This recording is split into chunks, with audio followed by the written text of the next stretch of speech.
Hello, hello. It's happening.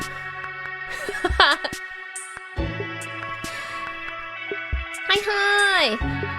Oh my god, I made it on time. I was panicking, y'all. I was panicking. It's Total War time.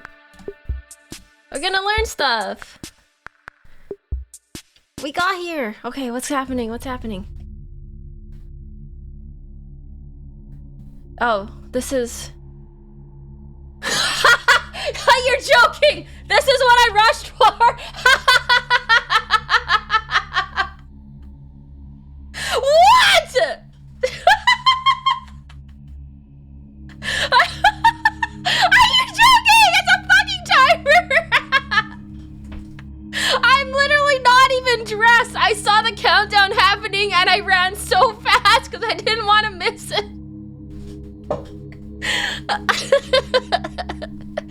Well, get dunked on? Oh, man. That's so funny. I was like, oh, I'm early. I have 30 minutes. Lots of time. And then all of a sudden the preview started and I was like, oh no, it's starting in 2 minutes. I think I would jump if I got baited this hard. Hi, didders. Okay, so we still have 28 minutes. I'm gonna finish getting dressed. Okay, I'm gonna finish getting dressed. You guys can just chill, alright? Incredible, as I would expect from the princess. My lord, that woke me up. That woke me up. I was like, oh, Stim's getting on the line early, I see. I need to get a coffee. I need to put pants on. I need to brush my hair. Stim, I was first here. Can I get a also, Sir Tilts-a-lot for the Sanguinius. I saw that earlier. If you're here, Sir Tilts-a-lot, thank you, you bad lad. I'm gonna have a full Primarch lineup. Hi, hi, good morning. Wow, I am awake. Okay, I am going to go for a minute. We still got 27 minutes.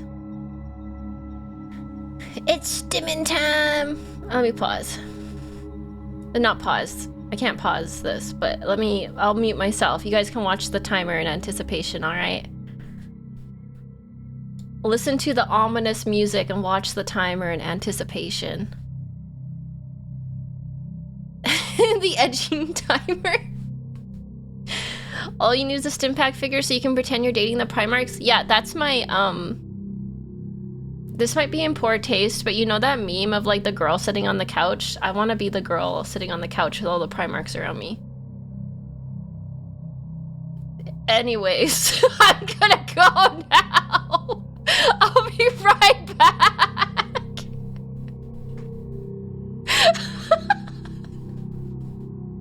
I'll be right back.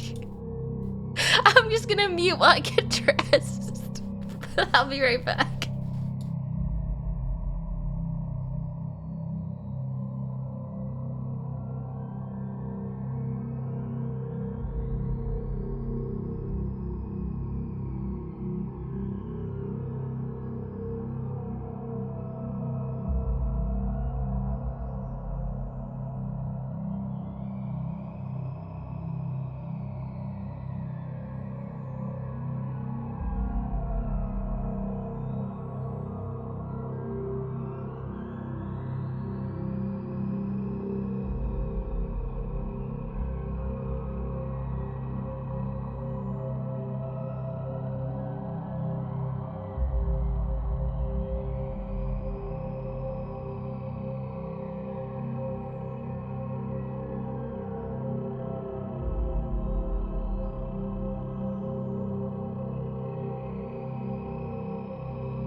Okay, I'm back. I'm ready. I have my coffee.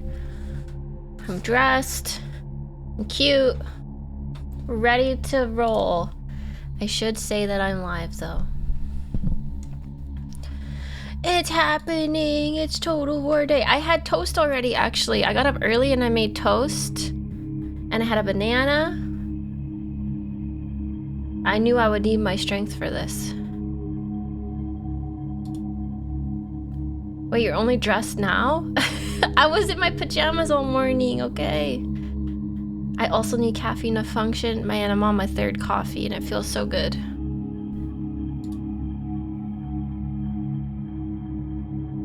When aren't you cute? That's true, I'm always cute. That's true. I need to do my going live tweet before I forget. Total War. What's this called? 25-year anniversary reveals.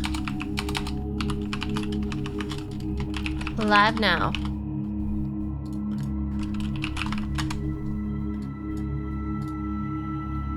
You're too busy making out with Sanguinius and Horus, huh?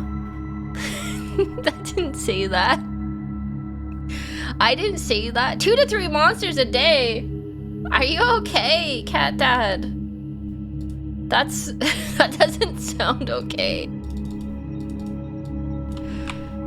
Total War 25th anniversary reveal. Okay, good enough.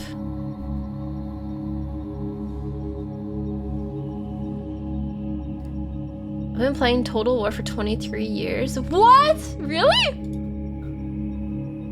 That's amazing. Could it be Warhammer 4? I've heard a lot of people say it could be Medieval 3. Like a lot of people want a new Medieval one. Where's my thingy, my jigger? Why is this music so creepy? We're all unks in chat. I'm an unk too. It's okay. Could be Total War 40k, Total War AOS, Medieval 3. What do we want? What do we want to see today? I'm curious. What do you guys want to see?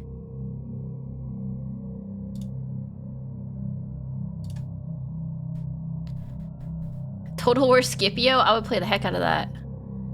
Oh, Lord of the Rings is an option. I also heard Star Wars, Nagash, New Shogun. Improvements to Warhammer 3. 40k, 40k. Everybody wants 40k? Well, not everybody. A lot of people want 40k. I've never played Total War Medieval, but I feel like that is right up my alley.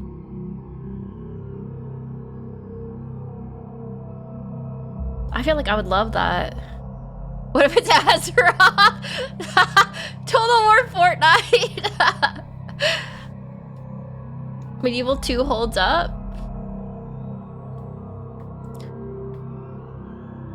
This is so hype. They've never done a reveal stream like this before, so I'm hype.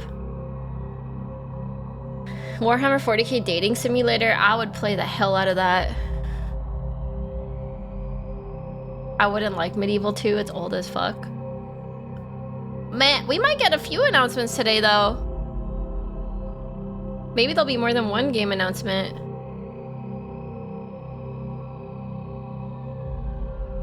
Sim fumbling the dating sim? Oh, that would make a lot of people mad. Actually, if there was a Warhammer dating sim, I would save scum that shit. I would save scum that to get my husband.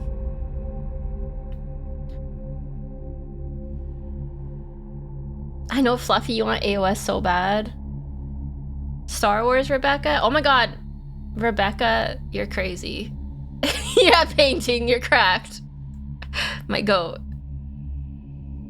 Save scums, but still gets fulcrum every time.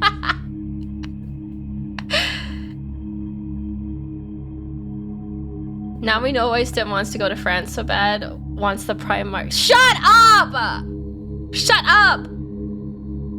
This is a wholesome stream. How dare you? I'm not even gonna read that.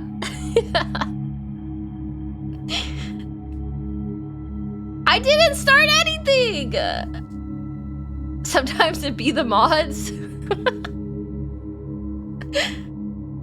Rogue Trader had romance. Did Rogue Trader have romance? Man, I gotta play that game. I'm surprised you know what he's talking about. I don't know. What? Huh? What? I don't know. I'm just a girl.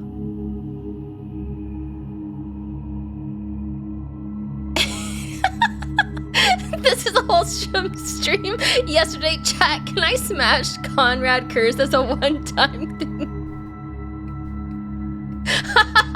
Well, you know, Curse is like a one and done type of deal, you know? One night stand type of deal. Thank you, Urban Cohort, for the sub. Thank you, thank you.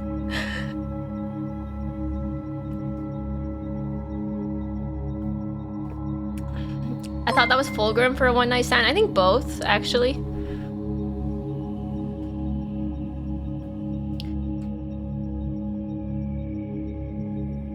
"15 minutes. This is like the perfect stream for me. I just get to talk nonsense and watch videos. Tim's words always ambushing her with a steel chair. Yeah, there's like some questionable quotes in the quote channel, and I'm not sure where they came from. Late to stream, but still made it. Let's go. Hi, Zavon. You missed it. I thought I was late to the stream because they did the YouTube premiere. So I rushed to start stream, and then they cucked me with this timer for 30 minutes. So I actually wasn't late at all. I was right on time. Have a good day at work, Mac. My boy Vulcan is the take home to show my parents, right? I did like Vulcan, but I thought he was kind of in the friend zone. Maybe friends to lovers, maybe, but he's friend zoned right now.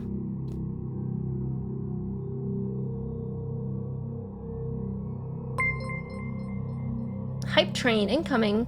You were super cool. The underscore void cheered Dex 1000. You are super cool and an absolutely wonderful bean. Oh, that's so nice. Thank you. An absolutely wonderful bean. So cute. Thank you. That's so nice, Walk the Void. Thank you. Vulcan being the neighbor's husband? I don't know. I think he's like too nice. But I also haven't watched his like lore video yet, so maybe once I watch his video, I'll like him more. Well, I do like him, but like, I don't know if Vulcan would like actually choke me though, you know? Nice guys finished last. That's not what I'm saying. Smash or smash! Thank you, Cracktopus. Thank you for the gifted sub. Thank you for the bits and the gifted subs and the hype train. Hi, Luton. Luton shared X100. Stim, do you ever do any winter activities beyond hockey? I did go and try a ski trip once. It started off okay, but the whole thing went downhill really fast. Wow. Wow, that was so funny, Luton. Good one, good one, good one. Boo that man. -2, Luton. I do like winter activities. I like to snowmobile. What? Thank you for the 5 months, Azure. Thank you, thank you. Thank you. Thank you for all the resubs. +2. You know, I actually kind of think it would be cool to have a Space Marine army that's like from a frozen planet. We don't have one of those, do we? That would be cool. If they were all like space wolves? Oh. They don't look like that cold though. Space wolves are from a literal frozen hellhole. Oh. I mean, like, it would be cool to if their, like, their outfit looked themed more like that. Grey Knights are on a moon, though. I wish Grey Knights got updated models. I really want to like Grey Knights. You want them to have blankies? I think it would be cool if they were, like, icy, like, ice-themed. And had, like, fur and stuff. Like, white and blue. Cheered X100. With, like, Girl, earmuffs. covered in fur TF, you mean they don't look cold? Well, they look more like furries than, like, snowmen? Snowmen? You don't like their silly short marine models? No, I want to see the Primaris models of a Grey Knight.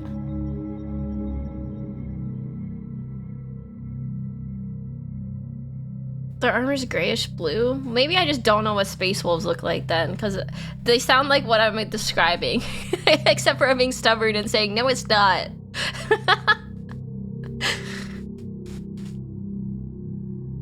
Stim not being a Salamander fan hurts my immersion. Okay, but do I really seem Salamander coded? Do I really? Other than being green dragon? Like, you take the color out of it? No, you're too toxic. Excuse me?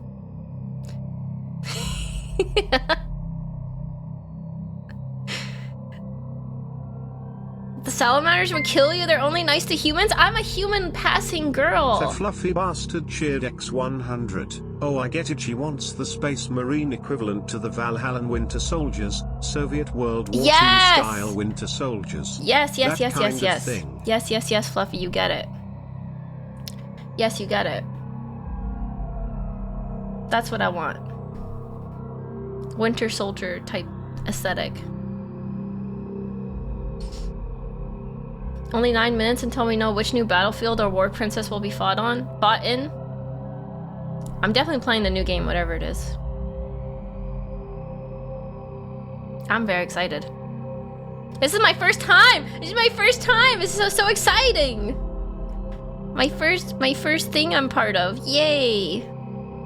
I mean, I'm not really part of anything, I'm just watching it, but I feel included, okay? I feel included. Literally anybody could stream this, but I feel special. Total War Battle Royale? That would be fun. Imagine if they play a clip of you in the reveal and it's just me thirsting over Beastman.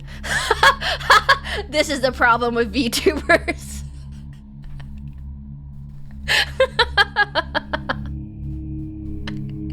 VTubers are ruining our games.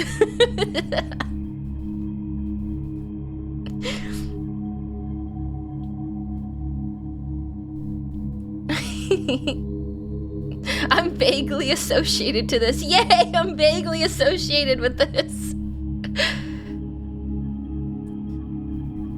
Look at him. He's so hot.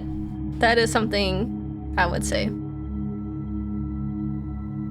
You're a special Stim. What kind of special? I don't say. I'll take it. I'll take it.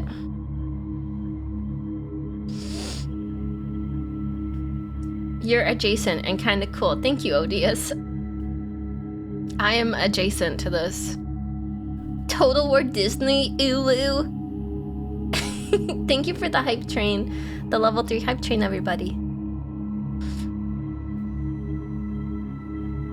Thank you for streaming, even though you should probably rest for a bit. Aw, Titan, I'm okay. Thank you, though. I feel like if I was an announcer, I would be like... I would give no, like, good commentary, but I would get everyone real hype. You know how with the announcers, there's usually one announcer that knows everything and one announcer that's just like the personality hire? That's me. Are we ready to rumble? What's going on, Stim? I couldn't tell you what's going on, but it looks really heckin' cool. Are we ready? I'm just happy to be here. That's the kind of energy we're getting today. Personality hires are the backbone of good commentary. It's true. I get the party going. You know? Who's the best hockey commentator and why is it John Forsland? I don't know the names of any hockey commentators, I'm sorry. Golden Retriever type commentator? I think I am pretty Golden Retriever coded, actually.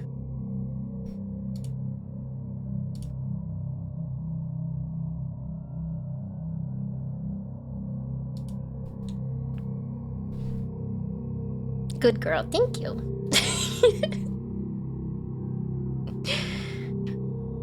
Hello, Stim, the hockey player. Hello, High Fidelity. They call her the Green Retriever? Yeah. 5 minutes! 5 minutes! You got your coffees. I guess it's not morning everywhere. You got your drinks.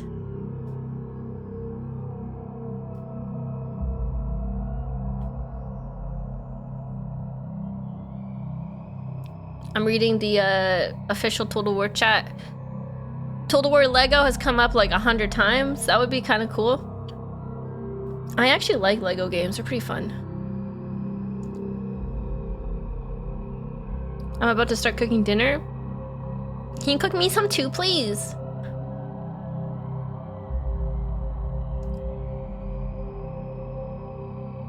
The Beastman Retriever. Lego Star Wars is so fun.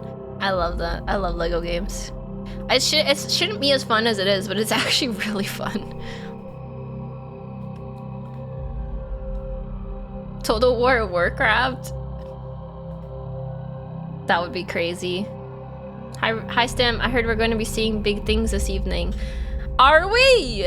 Are we? I think we are. It's looking up. It's looking down. It's looking all around. What am I saying? I don't know. I'm getting nervous. I have a whole bunch of nervous excitement right now.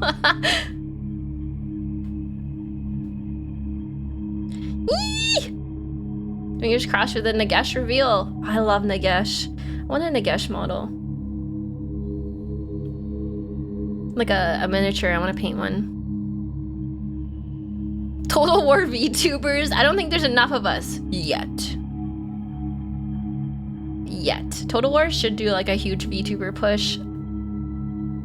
That would go crazy. I'm not even joking. That would go crazy.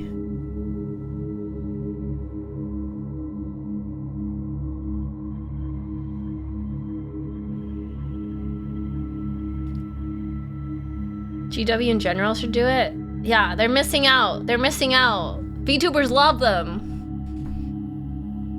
All the VTubers with their Laurel fighting each other. Oh my god, Stem Peasants, you could be in the game!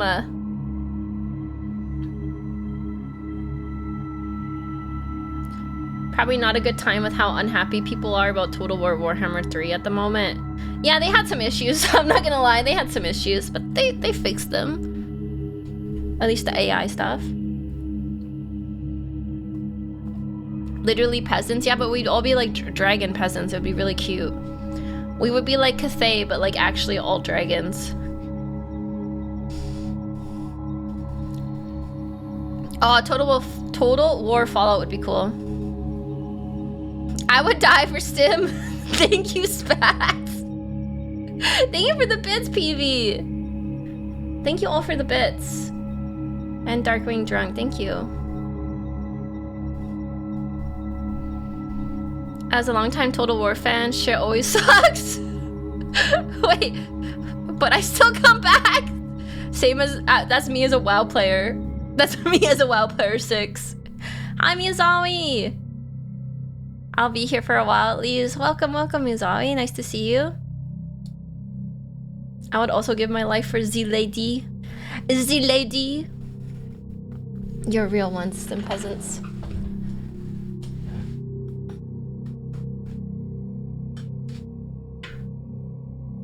Oh, we have an ad starting in 20 seconds. gonna snooze it. Get out of here, ads. The fluffy bastard cheered X100. I would give a life for Stim. Not mine, somebody else's. It's the thought that counts. It still counts. It still counts. We accept all lives here. I shouldn't say stuff like that. I don't want to get canceled. Don't kill people in the name of the Z Lady, okay? This is purely for entertainment purposes. Pushing your buddy in front of the cannonball still counts. Still counts. 30 seconds! Holy heck, it's happening! It's happening! Oh shit. Oh, we're getting hype! We're getting hype! Ah! Did they really have 30 minutes of music timed perfectly for the last 30 seconds? What? Okay. Yee! Yee! What's it gonna be? What's it gonna be? What's it gonna be? Oh! Oh! Oh, okay, we're going right into it. Okay, let's go. Okay. Set and action. Okay. Hello everyone, and welcome to the Total War Anniversary Showcase.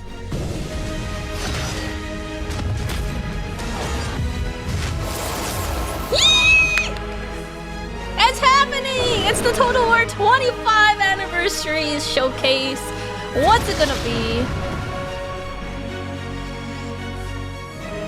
Napoleon.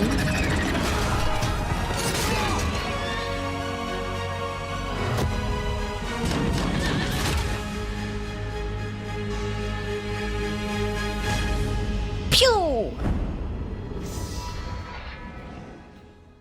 25 years. I'm Steve Coleman, Senior Community Manager across the Total War How is franchise. the sound, On behalf guys? of everyone at Is Creative it loud Assembly, enough? we're thrilled to be here with you today to celebrate one truly monumental milestone, the 25th anniversary of this iconic strategy Good? franchise. Cool. Throughout this year, we've been celebrating the legacy of Total War by shining a spotlight on each of the games that we've released since the year 2000. Wow, But today, 2000. we look forward to the future and the exciting next generation for the franchise. This showcase is your front row seat to everything we've been eagerly building behind the scenes. Across fantasy and historical Total War, There we go. we're working on a range Better? of projects that span different eras, styles, and stages of development. And now, we finally get to share them with you. Whether it's long-awaited updates, bold new ideas, or glimpses into the future of Total War, The future? there's something here for every kind of strategist. So without further ado, The next let's Star jump into Trek, The things Next with a quick Generation? message from a true veteran of the studio. Someone who's had a part to play in almost every Total War game. It's Kevin Thanks, Steve. McDowell. I first walked through the doors of Creative Assembly in November 1999, hoping to land my next role in game development. Little did I know that during my interview, I would be shown an early glimpse of Shogun Total War. Over 25 years later, you've conquered history's most pivotal Was that the eras, first Total War game? witnessing Shogun? the fall of Rome, surviving the turbulence of the Middle Ages, and establishing empires Oh, at it the dawn of the was. modern world. I've never You've played also it. crossed dimensions into one of fantasy's most iconic settings, conquering the vast Warhammer world with legendary warriors and conflicts that defy reality. Thanks to your support, we get to continue pushing the boundaries of what Total War is capable of. Turn it So up a whether bit. you're a fan of our history or fantasy titles, throughout it all, our aim is and has forever remained the same, ensuring everyone playing our games is excited to take one more turn. Good evening, good evening. Now, what better place to begin the celebrations than with an early look at what's to come in Total War Warhammer. A new look. Okay, an early look at Warhammer. Let's go. Okay. Okay, what's it gonna be? What's it gonna be? What's This it gonna be? isn't just another update. It's the end of the world. He's back. Nagash. And this time, he's more determined than ever. Growing up, Warhammer was easily one of my favourite pastimes. I fondly remember buying countless copies of White Dwarf, reading the battle reports within, and dreaming of what I might buy from the mailer at the back of each And magazine. times. Like me, many of my teammates at Creative Assembly share the same deep love for Warhammer and the hobby that surrounds it. And nearly 10 years into developing content for this incredible series, the excitement is as strong as ever. Each new character, faction or creature we work on brings fresh energy to the team. The diversity of the lore ensures that every faction is distinct in its design, filled with rich stories and larger-than-life personalities.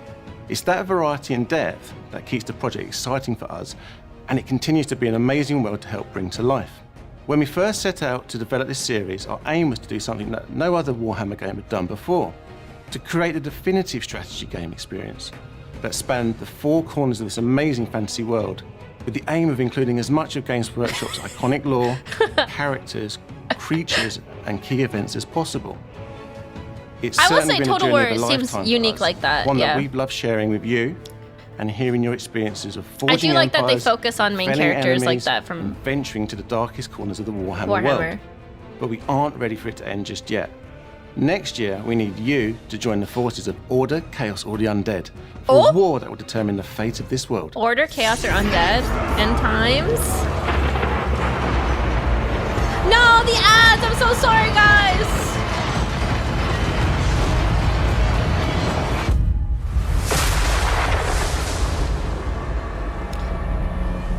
The great work can begin. He arrives!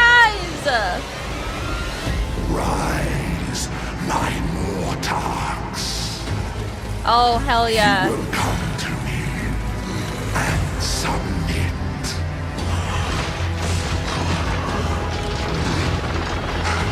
Come to me and witness my ascension.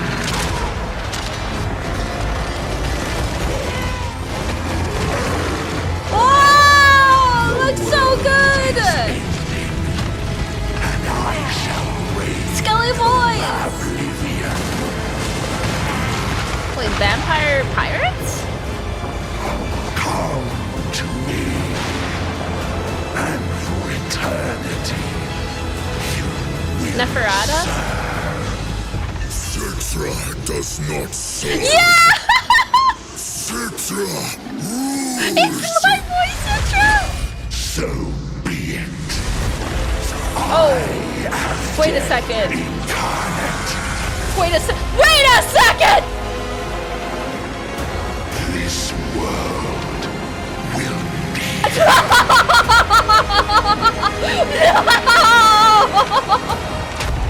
Wait!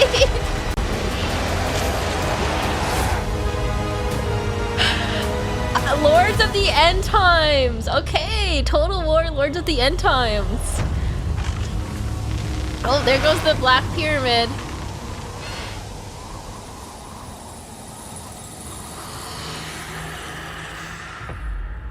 Wait, is that... No, is that... That's right. Nagash has arisen, and he's bringing the apocalypse with him. He and his undead legions are finally invading Total War Warhammer in summer 2026 with the Lords of the End Times pack. This summer! And he's not coming alone either. Holy shit. 3 other iconic legendary lords from the End Times will be joining the fight, along with terrifying new units, devastating mechanics, and lore-inspired objectives.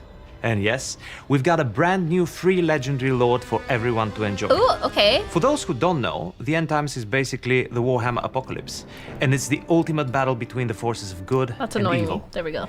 During this event, Archaon the Ever-Chosen leads the forces of chaos in a final assault to destroy the world. But as the forces of destruction rise, legendary heroes and factions from across the world form uneasy alliances to resist annihilation. And as we announced earlier this year, Warhammer 1 and 2 owners can also join in on the action, as Immortal Empires is now accessible to all players who own one of the games from the trilogy. We're incredibly excited for our players to experience this content as we celebrate an amazing 10 years of working on this game. Whether you're a veteran or returning after time away, 10 there's years, never wow. been a better moment to dive in. This isn't just another update, it's the end of the world. Oh, this is so stim Nagash coded. isn't I'm just a villain. hype. He is the king of the undead. This is the ancient evil who turned Nehekara into a lifeless desert to claim dominion over the dead. Hell yeah. His first attempt to extend that desert to the entire world failed. But he is back. And this time, he is more determined than ever. To bring that presence to life, we focused on making him feel truly imposing. As the greatest of all necromancers and wizards, he is a figure above politics and mortal concerns. He does not need to motivate anyone. He simply states what will happen. His goal from the beginning is clear: to turn the world into a land of the dead.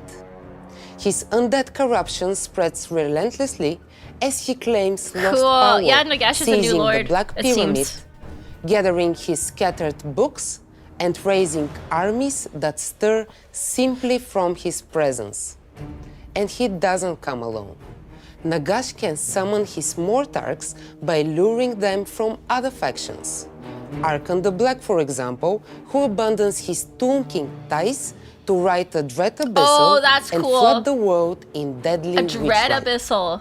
Nagash's arrival brings not only doom, but a unique undead roster that draws from both the Vampire Counts and Tomb Kings, uniting ancient That's death cool. and vampiric horror under one banner. That's cool. From the crypts and catacombs rise ancient figures like Warlock Harkon, the ruthless Blood Knight whose blade has tasted the blood of kings. He is joined by Tomb Heralds, the internal guardians of Nehekaran royalty, and the towering Morghast Archive, created by Nagashi's own hand to hunt the souls of the defiant. And then there is the Khemric Titan, a colossal wall construct that stomps and flies across the battlefield like a walking apocalypse. Holy shit, this is With all awesome. this in mind, Nagashi's goal remains unchanged.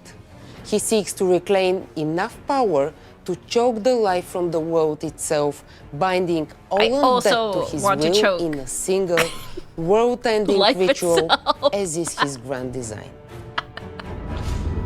Thank you for Bringing the the bits. end times to Total War Warhammer meant more than adding new content. It meant reshaping the very fabric of the campaign map to reflect the devastation unleashed by a host of apocalyptic events. Depending on their choices, players will witness a Warhammer world transformed. Lush meadows now drawn in molten rivers from volcanic I'm eruptions. excited, okay? I'm Earthquakes excited. split the land into colossal I love the fissures, undead. I love rendering cities Tomb into Kings. ruins beyond repair. This is totally for me. Craters from warp-fueled meteors scar the terrain, and entire continents may be left barren.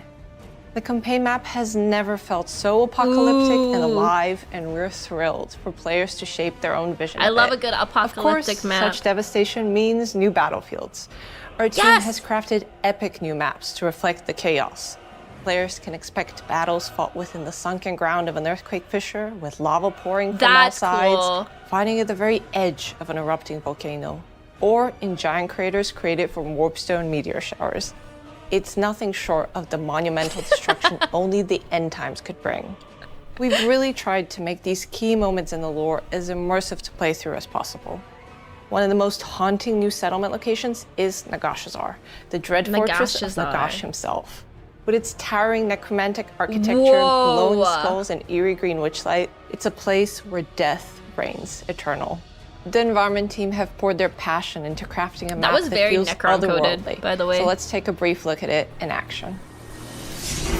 This world dies. Pre-alpha footage, okay?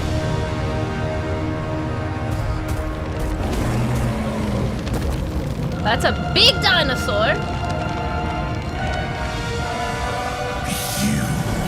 Let chaos claim it. Wow. Okay.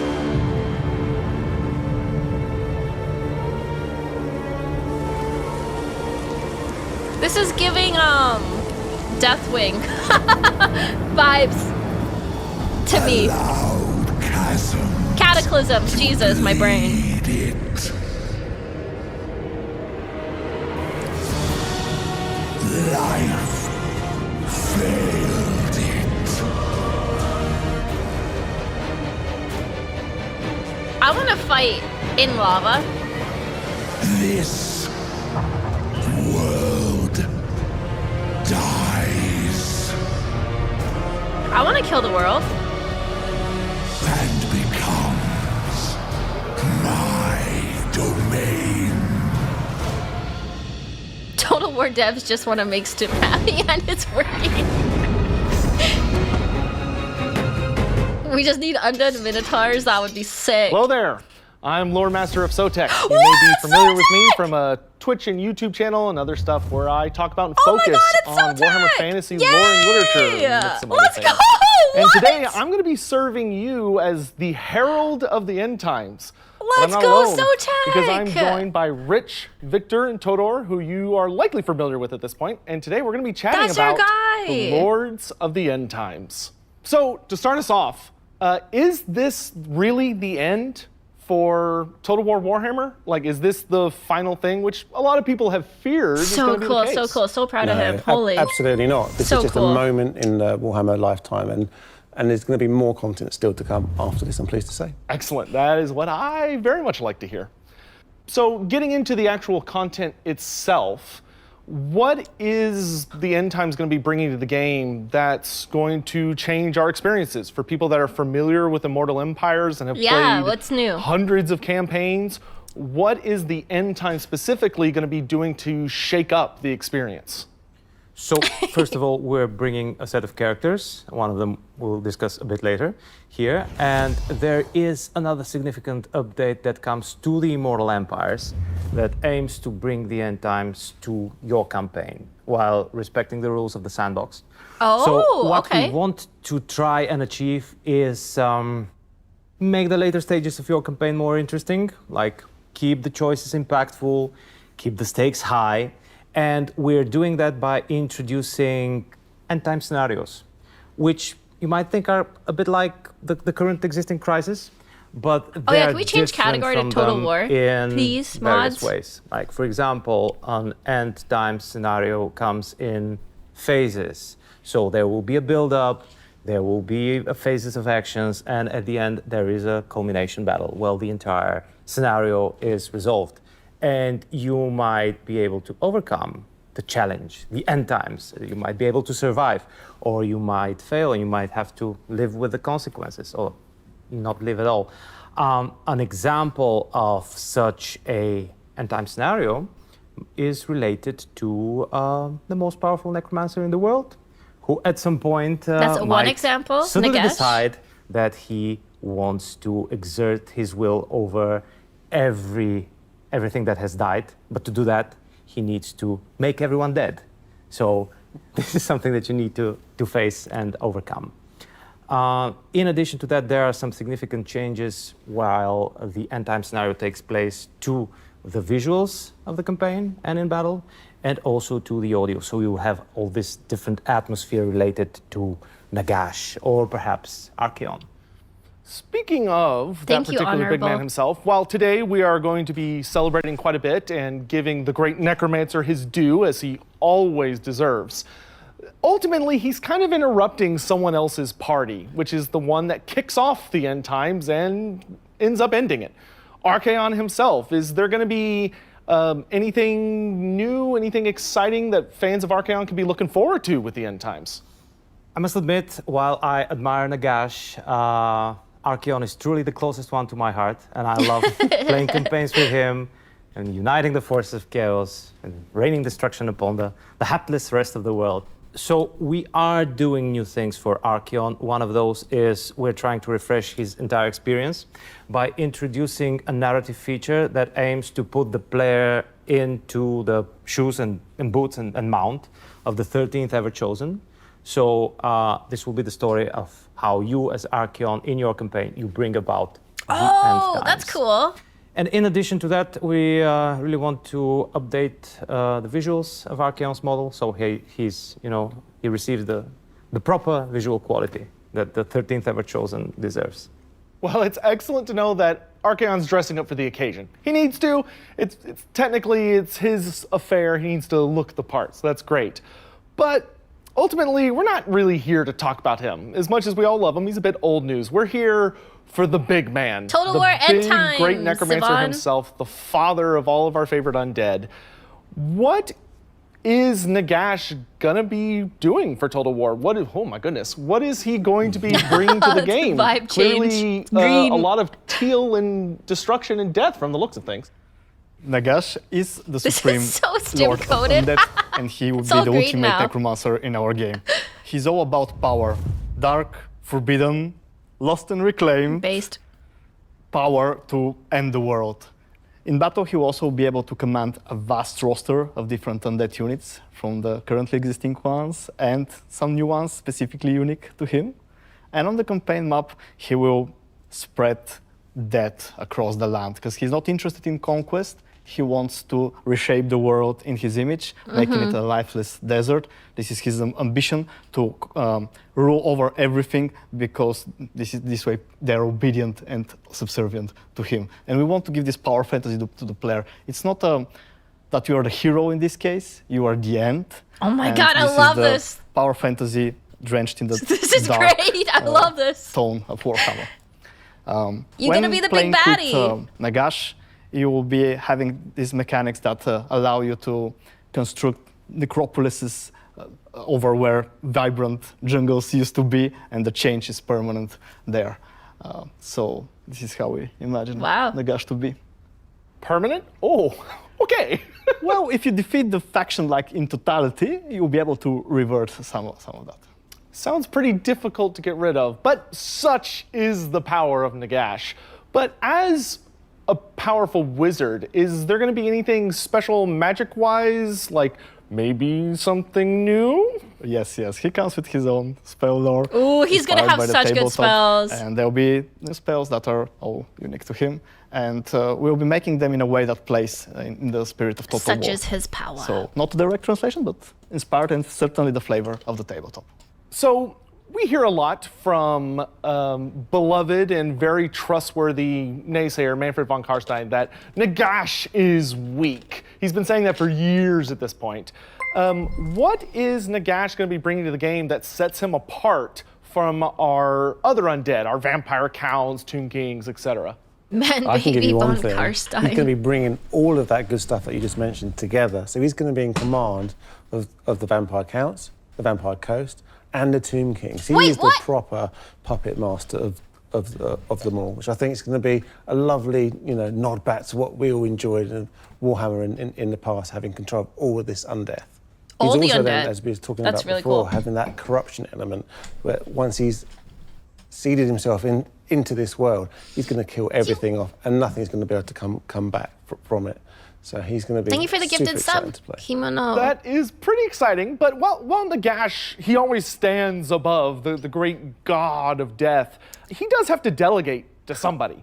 Is there any other kind of features or minions or anyone what is he going to be relying upon to bring the world to ultimate silence? So, first of all, it's important to say that unlike other undead factions that are comprised of different characters with different complicated relations, Nagash's faction is Nagash. Let me cope. His race is Nagash. Everything revolves around Nagash and his will and his ultimate ambition to dominate over a dead world. Thank you, In order to Cactopus, for the achieve gifted that, he sub to relies on his Nagash. corruption. He relies over all the variety of undead units that he has under his command. He also relies on the presence of the Black Pyramid, both on the campaign and in battle. You will witness and you will command the Black Pyramid around the world. And in addition to that, he has also relies and demands the support of his Mortarchs, who are these special characters that are obedient to him and serve his will. And in the game, we're representing, I believe, all of them, Victor? All 9 of them. All 9 of them? The ones that were present in the End Times books. So the canon ones, very fun. Oh, okay. So you can expect that when you play Nagash, they'll be doing their own things that are currently in Total War, those of them that are already there. And in time, when you grow strong enough, you'll be able to exert your will, then call them to you. Oh, you'll be able to shit, choose wow. in what sequence, in what order you summon them. Some will be easier, some will be harder to dominate, and you'll be able to make them stronger in the process. Like when all they become 9 of them? his lieutenants, they don't do it out of pure adoration. Some of them do, like Arkan, but others are just tempted by power. So when they become Mortarchs, they will receive new abilities, some stat boosts. Some of them get special mounts, like the Dread Abyssals that will allow the them to Dread ride Abyssals are so into cool. battle. And they're also like, when they join you, they'll be like bringing their lens with you, so to speak, but you'll be draining them of life in the way Nagash. Thank you for the gift of sub, Anonymous. So, coming with a proper upgrade for those Mortarks, which is very exciting, and probably some goodies I imagine the other undead will be looking to as well, when it makes sense.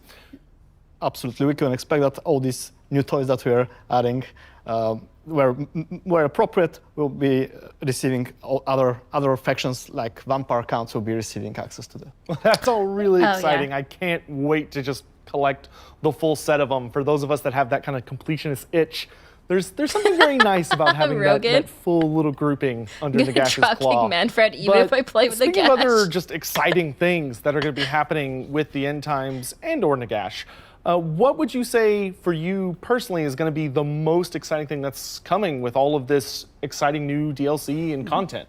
Well, one itch I've been wanting to scratch is to get the Realm of Chaos battlefields actually into Immortal Empires. As you know, they don't feature within that map at the moment. So this is a new way in which we want you to experience those larger-than-life, colourful battlefields that the Realms of Chaos each have.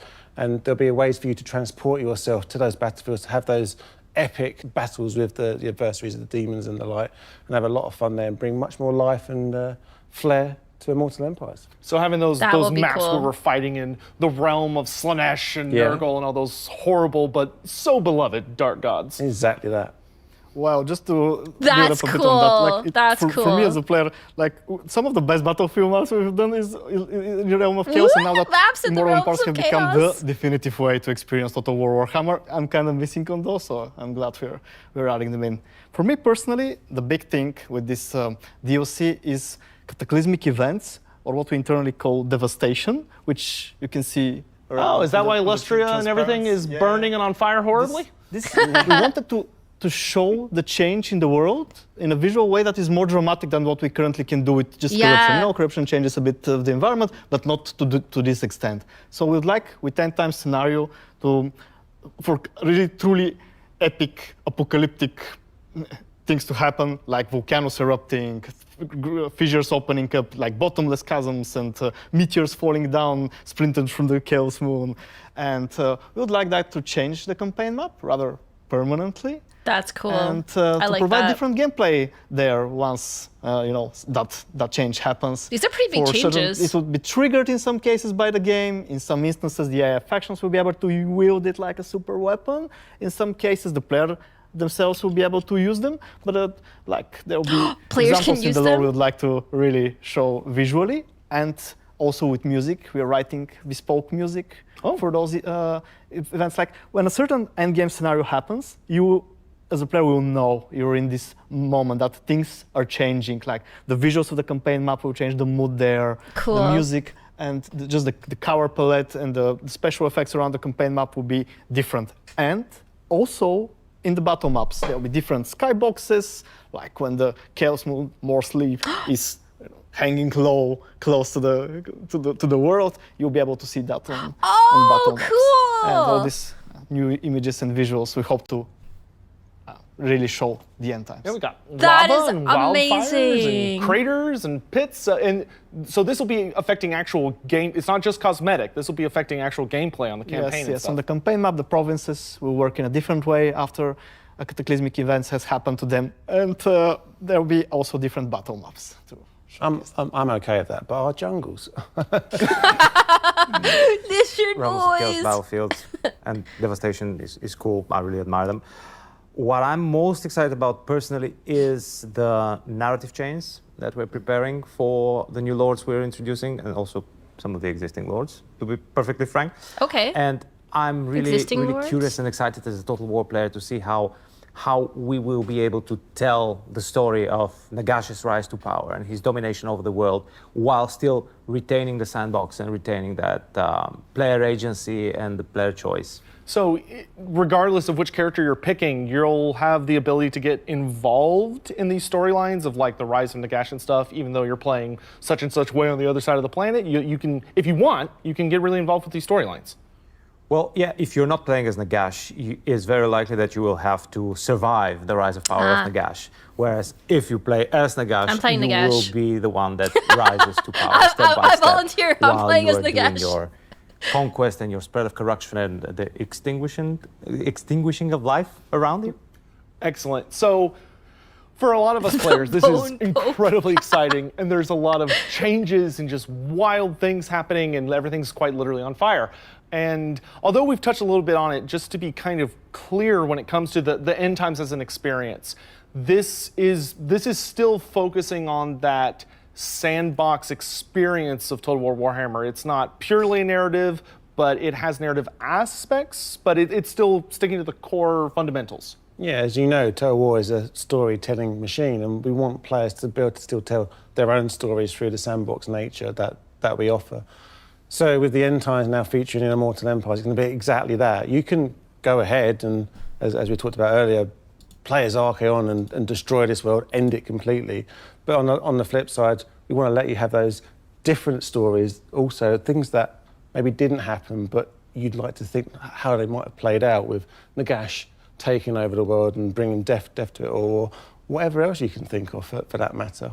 I know many people who are going to be hopping right into Karl Franz Saves the Day. Hope so. We're exploring different apocalyptic scenarios that could have ended the world in the canon, but didn't, because we all know Chaos won. But we're looking for other what-if possibilities that could have happened. Well, that is all extremely exciting stuff in my very, very biased but professional opinion.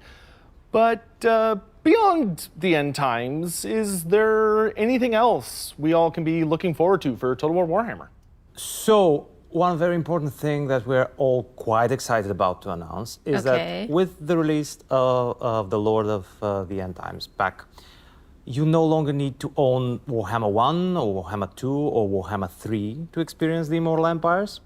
You can purchase just one of the packs and you will gain access to the Immortal Empires, where you can play with what you have purchased against everything else that's in the companion. So you can purchase very just good move on their Nagash part. from your shirt, and you can play as Nagash from your shirt in the Immortal Empires and extinguish That's very life smart to in do. this doomed world. So Nagash fan can just come in, buy just this. It is very overwhelming to have to own everything, though. This is very smart. Job done.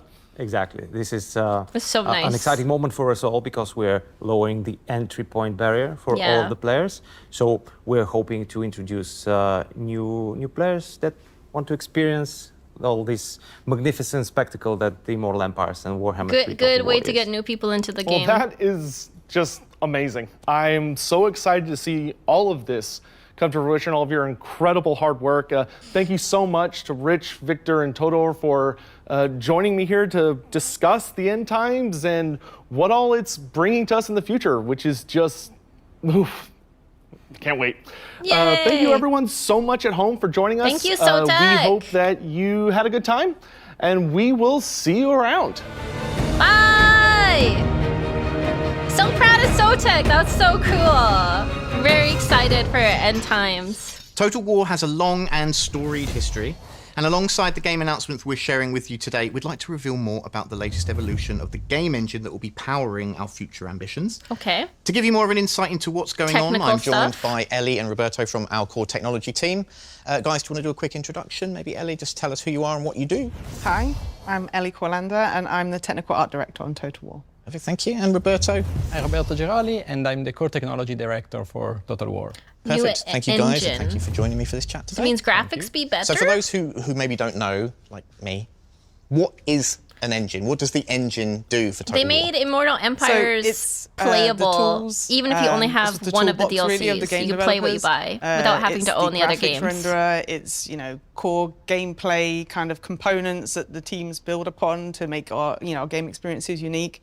It's the animation system. There's a lot of core features that all of Total War games actually benefit from, and we build upon those in our unique products. Why I'm going to need a new computer to play this, aren't I? Well, the engine is the foundation for all our titles. And when we saw the incredible lineup I think I'm on low graphics already. I need a new computer we decided for that we needed to level up our technology to support these fantastic visions. So it's quite an exciting challenge. We're a small team. We use proprietary tech. But we're really excited to bring something new to Total War. And so today we're happy to reveal the new iteration, the new evolution of the game engine. It could use an update, though, for how old of a game it is. And we'd be happy to talk about it today. Yeah, so I just wanted to talk a little bit like the current version of our engine. We started evolving that from 2009, and all the products you've seen since then. We've been iterating since on 2009 they've been working but we on this? realized that with the lineup of games we had and the features we wanted to deliver, we really had to redesign some of those foundations. So this is taking what Total War is at its core and then taking it to that next level, like you said, leveling up, right? What does this mean for Total War players? What can they expect to see and experience in future Total War games? We really wanted to upgrade the type of visuals you could see in the game, to keep, competitive with what everyone else is seeing in other games at the moment. Yeah. Total War games are rendering so much on screen at the same time. Yes. VFX, those loading screens are crazy. Massive battlefields. So many characters. We really had to rethink, how the techniques we use to render some of that stuff, because we wanted to upgrade the fidelity everywhere. Some of those things include new lighting techniques, dynamic shadowing. We've improved our screen space ambient occlusion, which means you're going to see much more fidelity in the self-shadowing of models on the terrain. Gives it much more realistic feel. The meshes and the textures now, because of improved rendering techniques, we're able to put more fidelity in those things and not compromise on that performance of gameplay. We also have looked at new rendering techniques for VFX, so where you see projectiles, there will be high fidelity because we've now got a new ribbon technology, which means we're not going to have so many overlapping What is that particles. from? This means it's more performant and it means we can get crisper kind of projectile visuals. Nice. Yeah, our players may be familiar with Warscape, which is our renderer, and we've created a new version in Warcore powered by DirectX 12. So it's all going to contribute towards the overall immersion of. It's just kind of building in half of the arrows. I guess as well. And does this apply to campaign as well? So these kind of like new lighting abilities and things like that we'll have in the game. Will people see that across both campaign and battle? Yes. Awesome. Yeah, yes, they will. It'll be, and in the campaign. The renderer is kind of like a layer on top of the entire game engine, so you will see improvements in all areas. Awesome. On the battle side, we've actually decided to integrate Havoc and the physics system into our gameplay. It means that the buildings are more dynamically destructible. You can then use that as part of your strategic gameplay to sort of pathfind to new areas of the map. And the battle AI will also respond to this. So we've rehauled the battle AI to be also able to utilize all these new advancements and be more strategic as well. So you can use these like destructible environments to your tactical advantage. You can but destroy also the your environment. enemies are going to be doing the same. Yeah. So okay, that's interesting. Yeah, the battle AI now, it takes more. It takes more of an advantage of reinforcements and more dynamic abilities as well. So it's really leveled up. Awesome. And what about campaign? Are we going to see a lot of advancements in that area as well? Yeah, we've put a lot of work into campaign. We've rewritten it to be modular so that each different game can really use these building blocks to create custom, amazing experiences. And with this, I worked on the building destruction design. Oh my God, that's cool, So that will also evolve and use what we call a forward model. So it will simulate future states of the game to make better strategic decisions. What does this mean for animations then? So we've actually rewritten a lot of our animation system. It's now a graph-based node system, which means we can layer animation behaviors and create more variety and fidelity. Some of the things the players may see is more complex movement like strafing and more complex vehicle movement, something that we've been challenged with our previous version, but we wanted to do more and bring more to the gameplay. Yeah, the team has really done a great job, I feel, with our new vehicle animation movement? system. And there's something else, right? What would that be? Yes, of course. With Total War, quite a key part of it is blood and gore. We wanted to make this more visceral, chariots? more realistic. What we've done is rewritten some of parts of the dismemberment system, so you'll see more dismemberment. Yay, more limbs popping dismemberment! off, interacting with terrain and sitting on the terrain, and yeah, very gory and Hey, sorry for the mocap actors that. We love gore here. Oh, okay.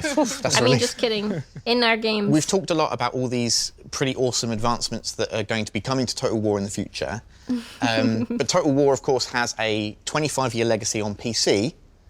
Does this new engine allow us to look further afield in regards to the hardware we develop for? Oh yeah, we've been wanting for a bit now to expand our horizons and to bring our franchise to players regardless of the hardware they use. So we're quite happy that the new engine also allows us to take our future titles on PlayStation and Xbox as well as PC. Yeah. Fantastic. So we going can to finally console? allow console players to experience Total War. Yeah. I but did we're still not going to be, expect that. of course, What the heck? maintaining that same focus on the deep strategy ethos that we encompass, right? Yeah, absolutely. So we want to remain true to our soul. So we're not having like a knee-jerk reaction to put in our games on console. We absolutely want to. How do you do that? How do you play Total War with a controller? The complexity, the depth, and this is something that we want to keep regardless of the hardware. So PC players, I don't think they'll see any plug a keyboard major into your changes to the PS5. product they love because we love it as well.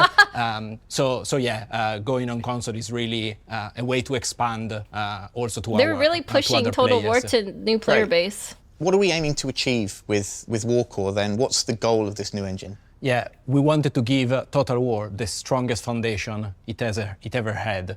But really here, we wanted to look at the future. So the engine now is at its infancy, so it will evolve and get better and better over time. But even now, yeah, we feel it's the most powerful foundation we've ever had. And we are thinking long term. So players will see over time more and more improvements coming to it. Yeah, like Roberto says, it's in its infancy now, but you will see improvements in terms of the rendering, in terms of things like destruction and all those interesting new features.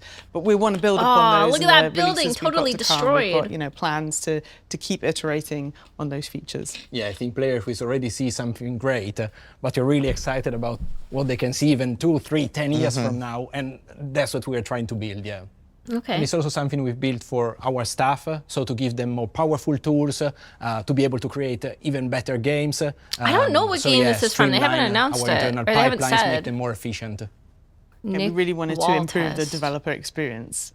So we've worked on like unified tools and unified experience and workflows and improving that experience all around. Good for the players and good for the developers as well. It's a win-win. Amazing. Well, thank you both for joining me for this chat today. That is exciting. They're updating the engine. Up next, we are going to be taking a look at what's to come for our historical players. Historical stuff? Okay. New historical game? Medieval? Hi, I'm Pavel. It's incredible to be standing in front of you today, not just as a developer, but as a lifelong fan. I've been playing Total War for 25 years, first discovering the franchise through Shogun, before becoming completely captivated by Medieval. That passion led me to join Creative Assembly in 2005, where I've been fortunate to contribute to most of our historical Total War releases, from Medieval 2 all the way up to Three Kingdoms. And today, I'm absolutely thrilled to be here as the game director of our next major historical title. The franchise was created not only because of our love of strategy games, but from a deep love of history. From the very beginning, our goal has been to bring the past to life in immersive, authentic worlds, giving players a chance to relive and reshape it in a way only Total War can. We know that same passion for history lives in our community. You've been asking for a return to the roots of what made historical Total War so special, and that's exactly what we're setting out to do. So today, we're proud to reveal the next chapter in Total War's historical legacy. It's a game we've dreamt of making for a very long time. This is more than just a new game. It's the rebirth of historical Total War. What is it? What is it? Okay, we got a cinematic. We rule by divine right. And yet our realm is far from holy.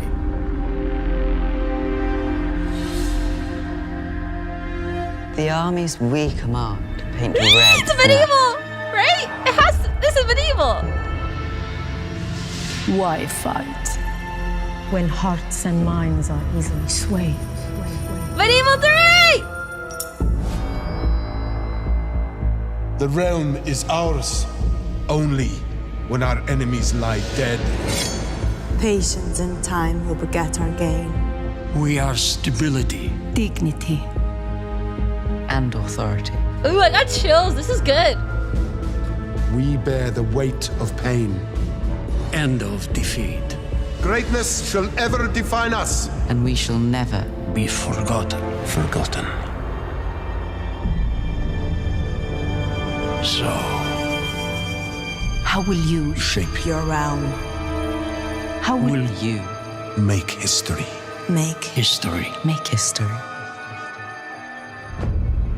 Do we get to build the Stimdom? Do we get to build the Stimdom? Yes, Medieval 3! Exciting, exciting! Let's yes, go! Medieval 3 is real. So many of you have long desired a sequel to this special series, and so today exciting. we're thrilled to confirm so that it's in early exciting. pre-production. The Medieval series holds a special place in the hearts of Hell many, yes. and this game will be both a tribute to its predecessors and a bold step forward. We're drawing direct inspiration from what made those past games unforgettable, and for it to herald the rebirth of historical Total War. Rebirth of Our vision historical for the game is Total ambitious, War. but Wow. clear. We want Medieval 3 to be the definitive Total War experience set in the medieval era. A game where you don't just relive history, you rewrite it. In gameplay terms, that means choosing your realm, forging your legacy, and altering the course of history with a level of player agency we have never achieved before in a Total War title. Wow. Now, we are in early pre-production with Med 3. Okay. And we're announcing early to take you on our development journey with us, where we Early can, via pre-production. blogs and other updates. We've never announced something this early before, and we are excited to engage with you throughout this journey. We have So, like, started to 5 build years? the foundation What are for we Medieval thinking 3, here? and over time, we will be able to share more about the game as it comes to life. There's a lot more to come, and we can't wait to share it with you. So let's dive in and meet some of the team. At least?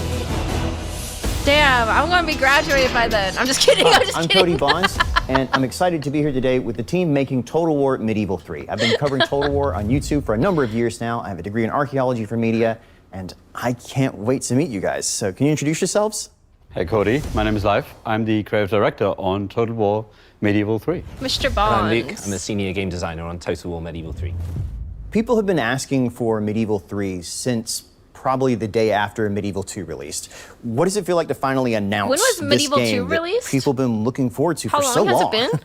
Yeah, I mean, it's super exciting. Also a bit intimidating, but really exciting. And you know, in fact, 2006? this is really the game that a lot of us came to join CA to really be proud of. Why did it take so dreaming long to about do a making Medieval this 3 game. then? Dang. One day, I remember when I joined in 2016 first, I was crossing my fingers and hoping that this would be 20 year later, well, 25 year later update this is it, probably. Right? This is our magnum opus.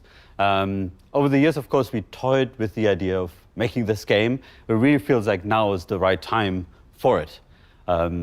Medieval 3 is, of course, the sequel to Medieval 2, but it also follows on, you know, a long history now of Total War games, 20 years since, where we learned a lot about making Total War games, and we're really excited to carry this into Medieval 3. So expectations are high. Expectations are really high for us as developers, for us as fans of the series as well, right? And the expectations are high in the community out there. And that was actually one of the main inspirations of announcing this earlier than we've ever done, to bring the community on this journey with us, to speak to our fans what this game is all about. We're all really hyped about making the game. As Leif said, we're all fans. We've been playing for years. I have a background in medieval history, so for me it's a dream come true. Oh, amazing. And I think that's true for most of the people on the project for all different reasons. So there's loads of excitement in the studio at the moment. If you're drawing on all this excitement, what is the vision for the game itself? We want Medieval 3 to be all about rewriting history. And Total War has always been about painting the map, your color, of course, and Medieval 3 will have that as a key element still, but it's no longer the single most important element of your game. Much more ways of how we want players to be able to reach through the window to the world and influence the world around them, and add more ways of how the world speaks back to the player and acknowledges the actions that the player has taken. What Kingdom of England will you create in your campaign? Playing as the Holy Roman Empire, will you be able to unite the empire, or will you perhaps accelerate the fragmentation and form an early Kingdom of Germany? And it's not just about your own realm, it's also about what happens to all the realms in the world. In your game, if the Byzantine Empire falls, what will the consequence be? And what about the world itself and the people that live in it? What about the dynamics of urbanization? What about the medieval estates? How will the world develop? So we want Medieval 3 to be that ultimate canvas to tell your own story and to rewrite history. So you're talking about the medieval era, but that can be quite wide or small era depending on who you ask. So when you say medieval, what do you mean in this game? What's the setting? I'll say we haven't fixed a start date yet, but we know that like Medieval 2, we want to set the game in the sort of high to late medieval period, 12th to 15th century, maybe a little bit either side. And I've always felt like the high and a little bit of the late period is really the most recognizably true medieval period. It has all the stuff that you might expect to find, like knights and castles. It has crusades, plague, of course. There's the big names like Barbarossa, Saladin, Eleanor of Aquitaine, and of course, Richard the Lionheart. In the east, you have these rising powers, the Ayyubids, the Mamluks, the Mongols, and later the Ottomans. And then in the west, there are these sort of slow and steady kingdoms forming and gaining power, like France and Castile. And then in Central Europe, the Holy Roman Empire is mired by civil war, and the Italian free city-states are forming these sort of bullish trade empires and stalking the Mediterranean. And then there's the sort of somehow still heartbreaking fall of the Byzantines, the East Romans, first at the hand of the Christians in the Fourth Crusade, and then later defeat by the Ottomans. So it's a really rich and vibrant period, and I think it's a great setting for us. I like to see it sort of as a chaotic world where people are trying to establish some sort of order onto it. So rulers are trying things out. They might be new things or old things. That could be an economic system or a military strategy or a political gambit. And they don't really know if it's going to work, but they try it anyway. And I find that really compelling. You see things like brotherhood and oaths of fealty, even chivalry, creating these sort of bonds that hold society together. So it's also a world of promise. And those promises are set in the context of people's personal ambitions. So the result is often just carnage, and what better setting for a total war game?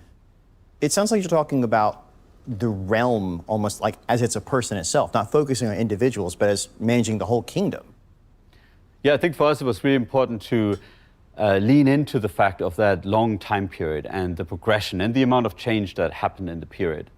One thing we discussed was how in that time period, in the medieval time, there wasn't really the notion of nationhood or nations or states. But really, at the end of the medieval era, they made a country based on Bretonnia. They call it France. That realm of possibilities where you have something like nations forming.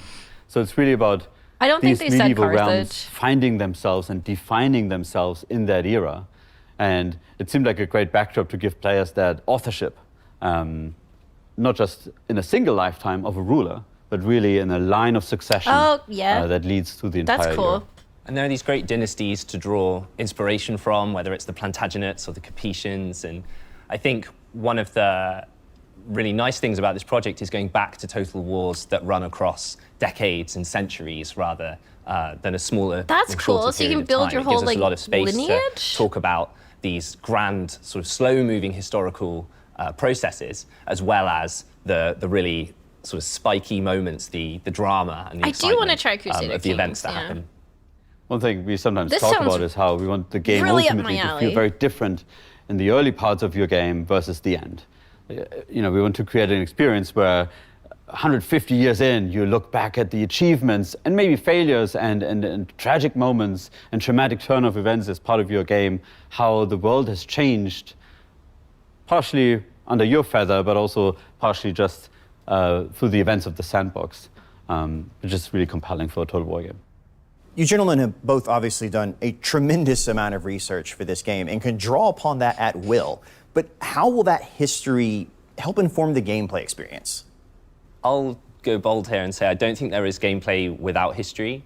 Whether you're making a fantasy game or a sci-fi game or historical, chances are that part of that draws a parallel to the past. So that might be a cool weapon or a unit or a whole feature set, but it probably is inspired from history. And I think that's what makes those gameplay features feel really fun to play. It's satisfying. They feel believable, they're grounded, they're real, even if they're a little bit fantastical.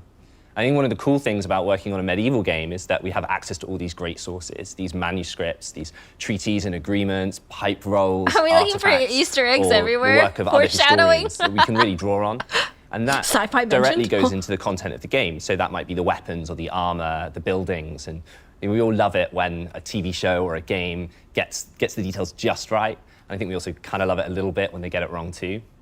But I think we can say that we want to make the most authentic Total War we've ever made. Wow. And that means going beyond the content. It's also about looking at historical relationships. So when you play our game, we want you to feel like you're in medieval shoes, that the problems that you're facing are the problems medieval people faced, and that the tools you have to solve those My problems immersion. are the same tools that they had as well.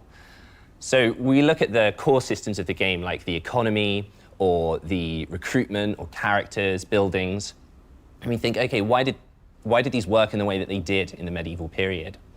Taking recruitment as an example, when you raise an army in our game, we want it to feel truly medieval. And where did medieval armies come from? Can't wait to have all my peasants die They to play. aren't really standing armies, like in the modern day at least. It's probably more from oaths of fealty, from vassals to their lords. So we want you to feel like you're raising your banners, like you're mustering your forces or summoning the prince-electors. That And of course, sounds great. it's not a PhD thesis, it's a game, and the fun definitely comes first. But if we can inspire people to look into history because of our game and maybe learn a thing or two, I think that would be great. And like, I got into history because of Total War, so it would be great to replay Wow, with full favour. circle moment. Yeah, I think we ultimately set out to make the Sarah. ultimate medieval strategy sandbox, right? And for that, the simulation of the medieval world is really important. And like Luke was saying, the representation of the forces and dynamics, that's really key. It's absolutely important to get, the armor right and the details on the helmets, but really capturing the forces and dynamics that this moves looks the world sick. at the time and making sure the player feels them and interacts with them. That's really our key goal. There's so much you guys are juggling to get right in here, and there's so many cool elements that clearly are building on things from the past and looking at them in completely new ways. But what's the one key element you're really looking at to focus on here for your team? I think that's a really interesting one to pin down because there's so much excitement and passion in the studio and team for Medieval 3. Historically there's a great accurate. anecdote where we were sharing some concept art with the wider Total War team, and the concept art was presenting some ideas around the upgrades of armor and how better techniques and more expertise in armor creation could be represented visually. And I got this huge message from someone not actually working on the game, explaining to me the details of plaquening and how it was done and what the benefits of it were. So a lot of passion in the wider Total War team that we want to draw from. But if it comes down to one thing, I think it would be to create that sandbox, to really bring the medieval world to life, to give you the option to interact with this world, feel the forces that were at play at the time, and really feel like this is truly a medieval game where you get to rewrite history the way you want. And that's Total War Medieval 3. Thank you to the development team for coming out today and revealing this truly astounding game that I think we're all excited to see be developed in the future. Obviously, it's early days, but we can look forward to news updates as they come out and hopefully play a game where you can truly rewrite history. I'm excited. I love medieval stuff. I'm so into Kingdom Come Deliverance. I think this will be amazing if I can play it in Total War. Getting to work in Total War is like nothing else. Working on Total War is definitely an experience. It's different every day. It's never boring. Challenging. Working on Total War is an absolute dream come true. It's a franchise that's so close to my heart. I like to solve problems, and Total War throws endless amounts of design problems at you. Working with people who are passionate about what they do and the world they're building makes it a really excellent place to be. I might finish KCD2 by the time it's Medieval 3 is released. The That's Fantasy true. Apocalypse the next Maybe. is like nothing else. Making Total War games feels like just bringing that fantasy, that imagination to life. And the games are always challenging, but the challenge is something that we love. Don't hold me to that. Don't hold me to that, many Luton. different places, so Don't hold nothing's me ever the to same. that. It's really great to be part of something that means so much to so many people. I don't think there's Aw. anything quite like it. The fact it's 2, sometimes 3 massive games rolled into one. It combines strategy gaming and real-time battles like no other game. It's this unique mix that no real other game kind of does it the same. You really kind of get that view as if you're a god looking at this world. It's I do all love being a god. interactable and you can manipulate everything in the world. Also, it gives you that real immersion, so then you can like follow that through line all the way down to like an individual soldier, like you're zooming in on a battlefield. You feel like you're right in there with the troops, and then with the campaign side, you get a lot of the gameplay and the strategic side of elements of the campaign. I do like Total War for the mix of really well. So for me, what makes it battle, special diplomacy, is the ability and to bring character history narrative to life. To bring players into so many different places, and not many other games can say that. We have people who are interested in history, in strategy, and of course, fantasy. Yeah. It's the ultimate time machine, socioeconomic war simulator that transports you back in time. How does it feel to work on a game franchise that is 25 years old? Exhausting. It is crazy to think how that it's 25 years since the first Total War game. That's pretty special. 25 years is a long time. It feels old. It makes me feel old. Great to be part of something that's been here for this long. It feels unbelievable and amazing. I never thought I would be part of Total War. It's lovely to have been here for so long and seen our games develop, seeing the tech develop. We want to iterate and improve on aspects, but we are always keen to make sure we don't disappoint our fans and don't change Total War too much. But it also, actually popped up on my Steam the other day. Move forward and do new things and innovate. So we have a responsibility to keep it true to what makes Total War so special, but also carry it to the future and keep delivering new I was a child when I played Medieval 2. That are going to stand the test of time. It's a wonderful thing to be able to be part of something that has such a long and lasting legacy. And it's stood the test of time. It's one of those great Well, so franchises. far, I think the announcements have been good. Get to celebrate that milestone. Medieval 3 and End Times. Special. Total War Warhammer. It also feels like it's not just a milestone. I'm excited for both of them. It's just the beginning of something new and where we're going next. We all together as a team bring it to the future. What? To the future! They said it! Again. They said future again. Clearly that has to mean something. Almost brings us to the end of our anniversary showcase. And what a celebration it's been. 25 years ago, we set out to build a strategy experience unlike any other. What began as a single game has grown into a franchise full of unforgettable moments which have been shared by tens of millions of players around the world. Today, we've celebrated that legacy by announcing a return to one of the most beloved eras in Total War history with Medieval 3. And we're preparing for the Cataclysm with the Lords of the End Times DLC and the End Times update. Both good. 3. Both good announcements. Few games get to celebrate such a monumental milestone, but we're eager and excited to spend many more years with you all. When we say your support means the world to us, we mean it. Whether you're playing our games, watching our newest trailers, submitting bug feedback, or commenting Med3 when on every social post imaginable, all of this contributes to creating the bedrock for Total War's success. Finally, before we end today, we have one last thing to share. I knew it. There had to be something more. What's the thing? Hi everyone, I'm Attila, game director on the next major title being developed at Creative Assembly. Whilst we are not ready to unveil the project in all of its glory, it represents one of the most ambitious games we have ever worked on as a studio, and we can't wait to share it with you. We would like to invite you to tune in to the Game Awards on December 11th to watch the world premiere announcement trailer for our next Total War title. After that moment, we look forward to sharing more with you. December 11th! From all of us today, thank you. Wait, what? No! What? December 11th! What? How could you? You can't just tell us! How dare you! I don't want to watch the Game Awards! Blue balls. Oh, I really thought we had it. Is that it? Wait, is that's it? It's over. Damn. It's over. Well, I guess we're watching the Game Awards on December 11th. Valid crash out. Okay, so how many of us think it's 40K? How many, raise your hand if you think it's 40K. For Game Awards announcement. It has to be, right? It's a whole new game. Lutin shared X100. Imagine Steam gets an early in-studio preview of the game, and the devs like, how was it? Steam, I enjoyed it but like, can it be more smutty? Limes Dayum. But can it be more smutty? Well, it can always be.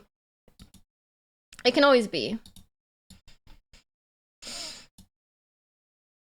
Alright, well, good announcements. Good announcements. Let's get the music back. I don't think it'd be 40K, but the way they're hyping this up. Okay, the way that they're hyping it up and they didn't just tell us during the freaking showcase, it has to be something huge, big. Wow.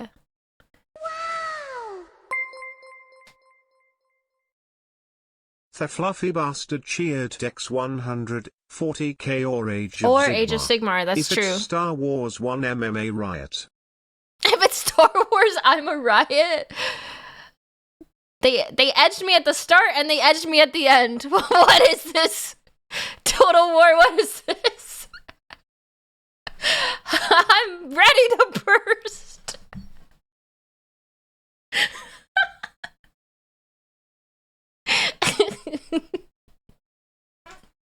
It has to be huge if Medieval 3 is still a long way off. That's true. I wish we got like a idea of the release for Medieval 3. But they did say that End Times would be the summer 2026. So it's something to look forward to. I've heard rumors of 40K and Star Wars. I'd be fine with either. I much would rather have 40K. Like, so badly. I would much prefer 40K. I've been waiting for Nagash since Total War 1. Thank you for the bits. I wonder who the other lords in the End Times will be. I'm excited to see more previews for the End Times as we go throughout the year.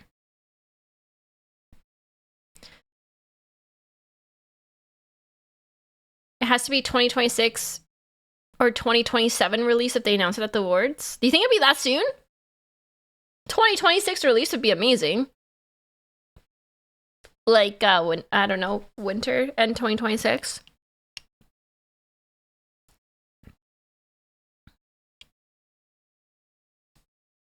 Thank you for all the biddies, everybody. Thank you for the biddies.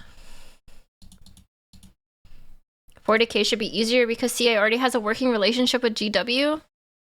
Well, the fact... Okay, I'm going to say I think it's 40K because the fact they talked about vehicles a lot. They talked about... I mean, this could work for Star Wars too, though. But they talked about vehicles a lot. Destruction of the environment. Like, artillery? Projectiles? They upgraded the whole engine. To me, that seems like it's got to be a very significant change. It could be World War I. They said future at least 5 times. It has to be 40K.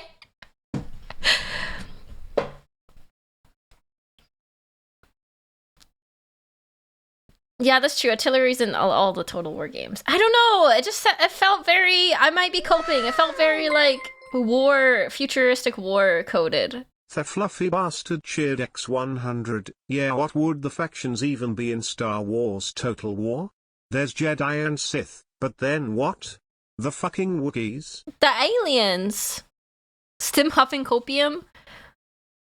I believe every time they said future, they were talking about the Grimdark future. So that's my belief. Not the Wookiees. I definitely prefer 40K to Star Wars. I think y'all heard future franchise and put it in for next game. Yeah, maybe. Would GW want to release Total War 40K right at the same time as Dawn of War 4? I guess we don't really know the timeline, though. It could be like 2027, honestly. Wait, when is the Game Awards? I gotta clear my schedule. I wasn't gonna watch the Game Awards, but now I have to. Oh, that's exactly a week from now. I think 40K Total War is overdue. It seems like everybody wants it.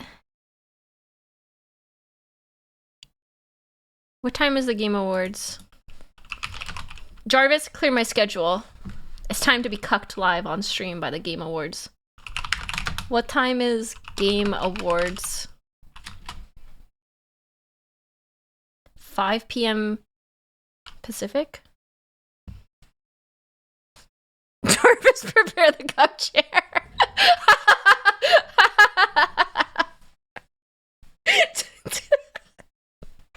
Again, milady.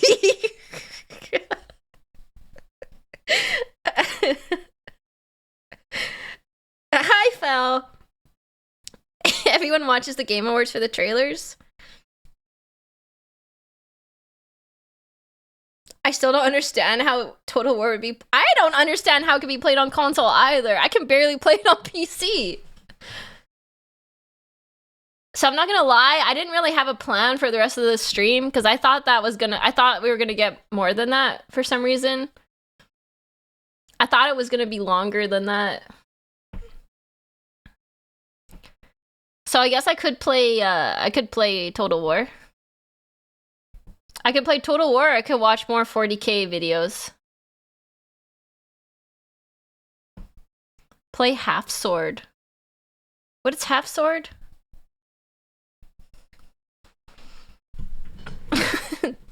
More painting? I don't have my hand cam painting stuff set up. Play Half Sword, trust you will love it. Wait, is that the game?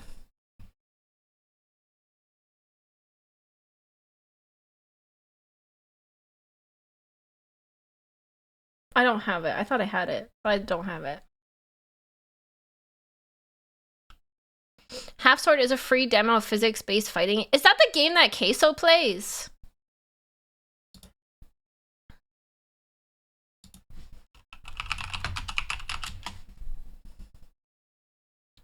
I think I played it once and it was really hard. It's very gory. Excellent. Either works and would be on theme. I've been holding my pee, so while I pee, do you guys want to decide? Because I'm good either way. We can play some Total War Ashlyn. I haven't played Ashlyn yet. Or I could do Half Sword if you want to see me cut someone in half. Like, what's that called? Bisect? Or I could watch more of the Primarch videos because I have to finish my 40k videos.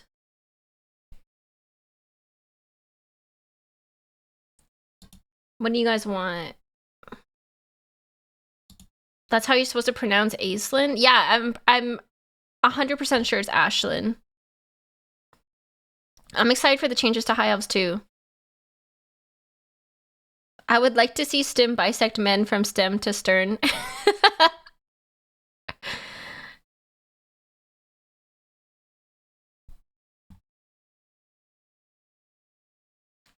Okay, you guys, can a mod make a poll while I go pee? I gotta pee so bad. I gotta piss so bad. I kind of want to play Crusader Kings now too. And Mountain Blade. I have too many games to play. Or I could do Kingdom Come Deliverance since I didn't do it this week. Okay. Can you just put a smorgasbord of options up there, mods, and I will be right back while I pee and get a drink. I feel very, like, violent right now. I think it's because I've been edged for, like, 2 hours. Okay, I'll be right back. I'll be right back.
Alright, I'm back. Okay. And I washed my hand.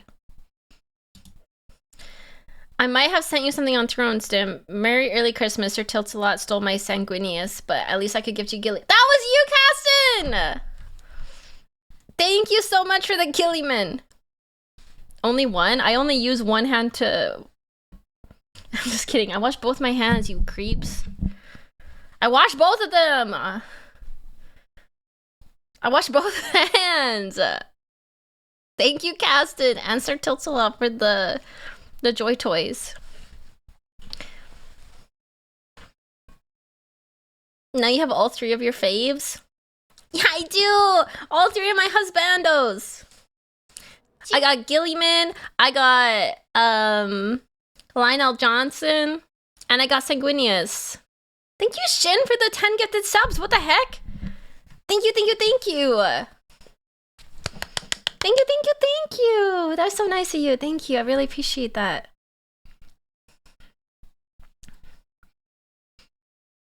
I'm surprised you added Horus and Magnus. I want all of them eventually. Payment for all the YouTube reacts. I mean, you just watching the YouTube reacts helps me, but if you want to give subs too, I will not say no. Thank you, Shin. I'm glad you like my YouTube reacts. What's winning the poll here? Reacts. Really? Okay, we can do more reacts. I'm excited to learn more about our favorite Primarchs. I wish there's a Curse Joy toy so he could sneak in there to cause havoc. It seems like they're gonna do all of the Primarchs eventually. I really want the Mortarion one because it just looks really cool. Even if he's a stinky boy, I think the Mortarion one is like the best looking one.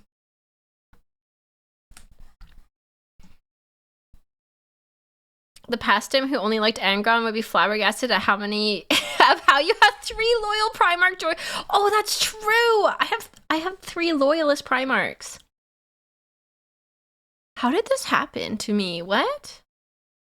Who did this? Who did this to me?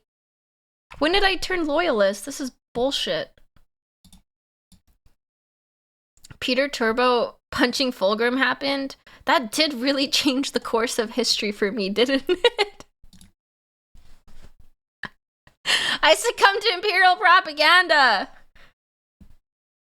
We're all trying to figure out who did this. And Peter Turbo did this. You traitor. You traitor of traitors.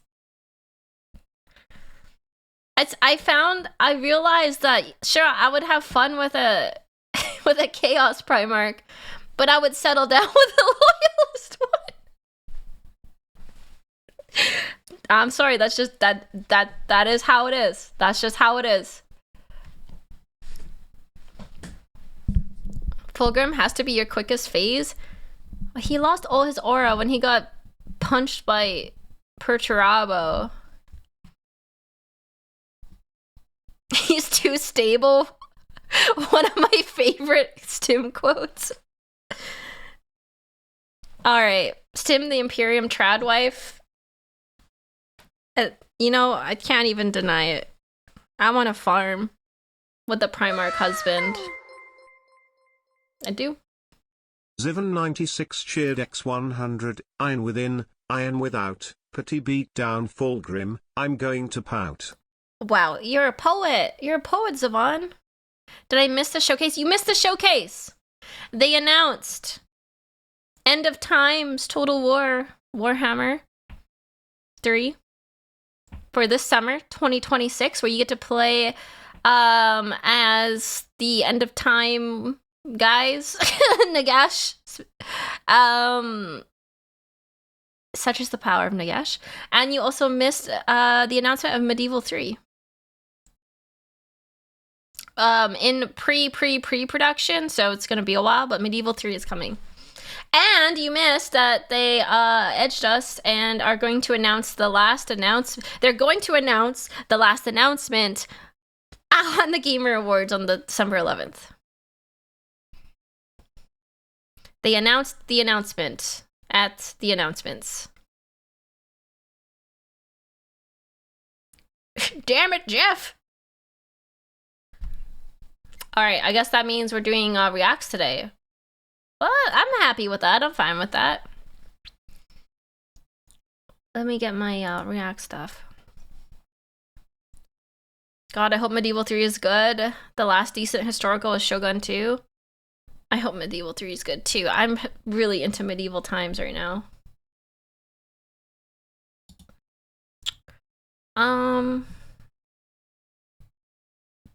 Oh, and they also announced going forward that any of the Total War DLCs you can play, even if you don't have the base game, for Immortal Empires, which is huge, actually. You don't have to buy all of the base games and all of the DLCs to play. You can play whatever you buy. I thought that was really smart. And like about time for such a huge game. So they're lowering the entry point for these games, which is nice.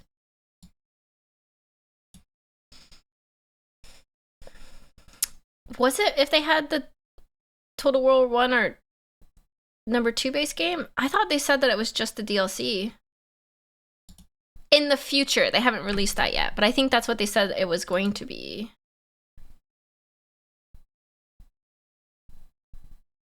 I guess we'll see what they...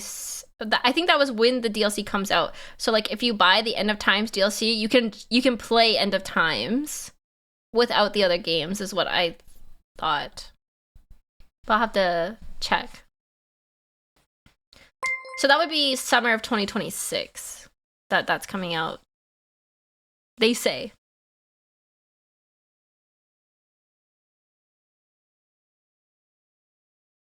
Right now, buying any of the 3 games gets you in summer, buy any DLC and you can play with just that DLC. Yeah, that's what it is. Shattered Saint, that's what I thought too. Or December again. Let's hope it's actually 2026. I feel like we could use something soon like that.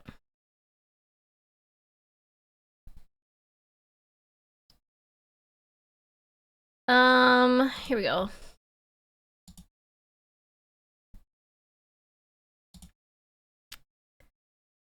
Oh no, I gotta sneeze. Nope, I don't. Wait. Nope. Oh. Nope. It's edging me. What is happening today? Why is today doing that? What's happening today?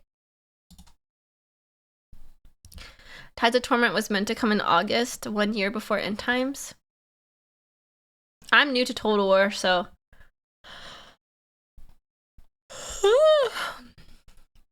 Okay, this is the showcase.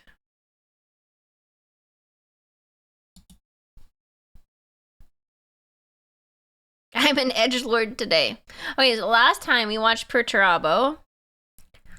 We watched Perturabo, Jagatai Khan, and Lionel Johnson yesterday. So... Wait, let me turn the music off. What do we watch next? We got Fulgrim, Leman Russ, Rogel Dorn, Kurz, Ferris Manus. I like how the Ferris Manus one is only 11 minutes long. I think it's the shortest video. Vulcan. Oh, Kurz. Gotta go. Glad to watch with you. Bye, Shady Spinach. The Night Haunter. Holy, the Conrad Kurz one is long. 27 minutes. Oh, here's Vulcan.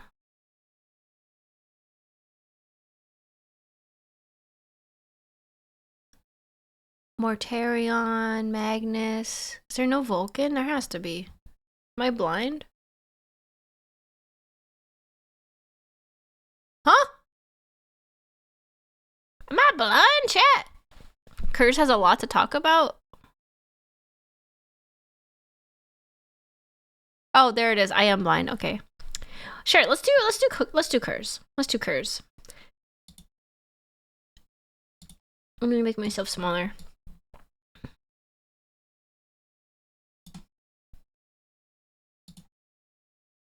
Oh wait, hold on. I should probably change the title too.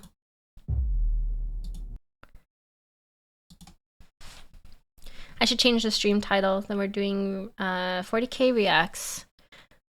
I thought the showcase was going to be longer than it was. I'm not going to lie. I thought it was going to be like 4 hours. I don't know why. I thought it was going to take most of my day. That's funny.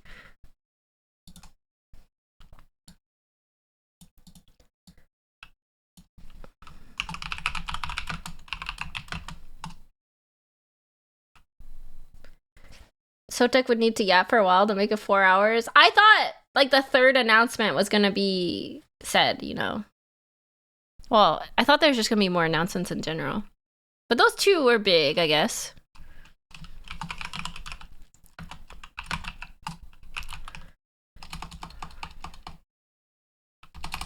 Primarch reacts.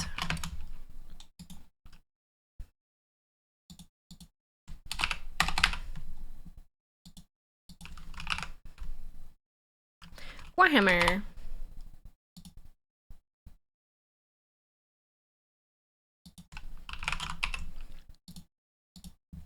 There we go. Stream updated. It was really cool to see Uncle Sotek there. It was so cool to see him. I'm so proud of him. That's amazing. What an opportunity to like be featured in the official Total War showcase. Honestly deserved though. Like he is the lore master for a reason. Super proud of him.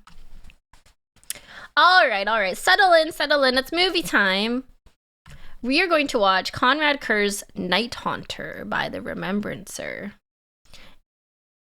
See if this changes my opinion on him. Because it's been kind of a roller coaster. I first saw him and I was like, yes, that's my man. Learned a little about him and said, hell no, restraining order. And now I'm like, maybe we'll see. Maybe we'll see if this will change my Primarch tier list. Probably not. It has been said by the tacticians throughout the ages of mankind that no plan survives contact with the enemy. It's still restraining order. All right. Me. I do not waste my time countering the plans of my foes, brother. I never care for what they intend to do, for they will never be allowed to do it. Stir within their hearts the gift of truest terror, and all their plans are ruined in the desperate struggle merely to survive. Okay. Damn. Batman. The sons of the Emperor would all shoulder a burden during the years of their infancy. Raised on feral, feudal, and even death worlds, each Primarch would be molded by the environment to which he would grow. Yet it cannot be denied the lot of some Primarchs would be starkly worse than others. It's true. For not all the Emperor's offspring would be fostered by kind or benevolent fathers. For today, we shall elucidate the creature born of crime, murder. That's pre-Heresy Horus, right? That's him. That's his bicep is as big as my head. Wait a second.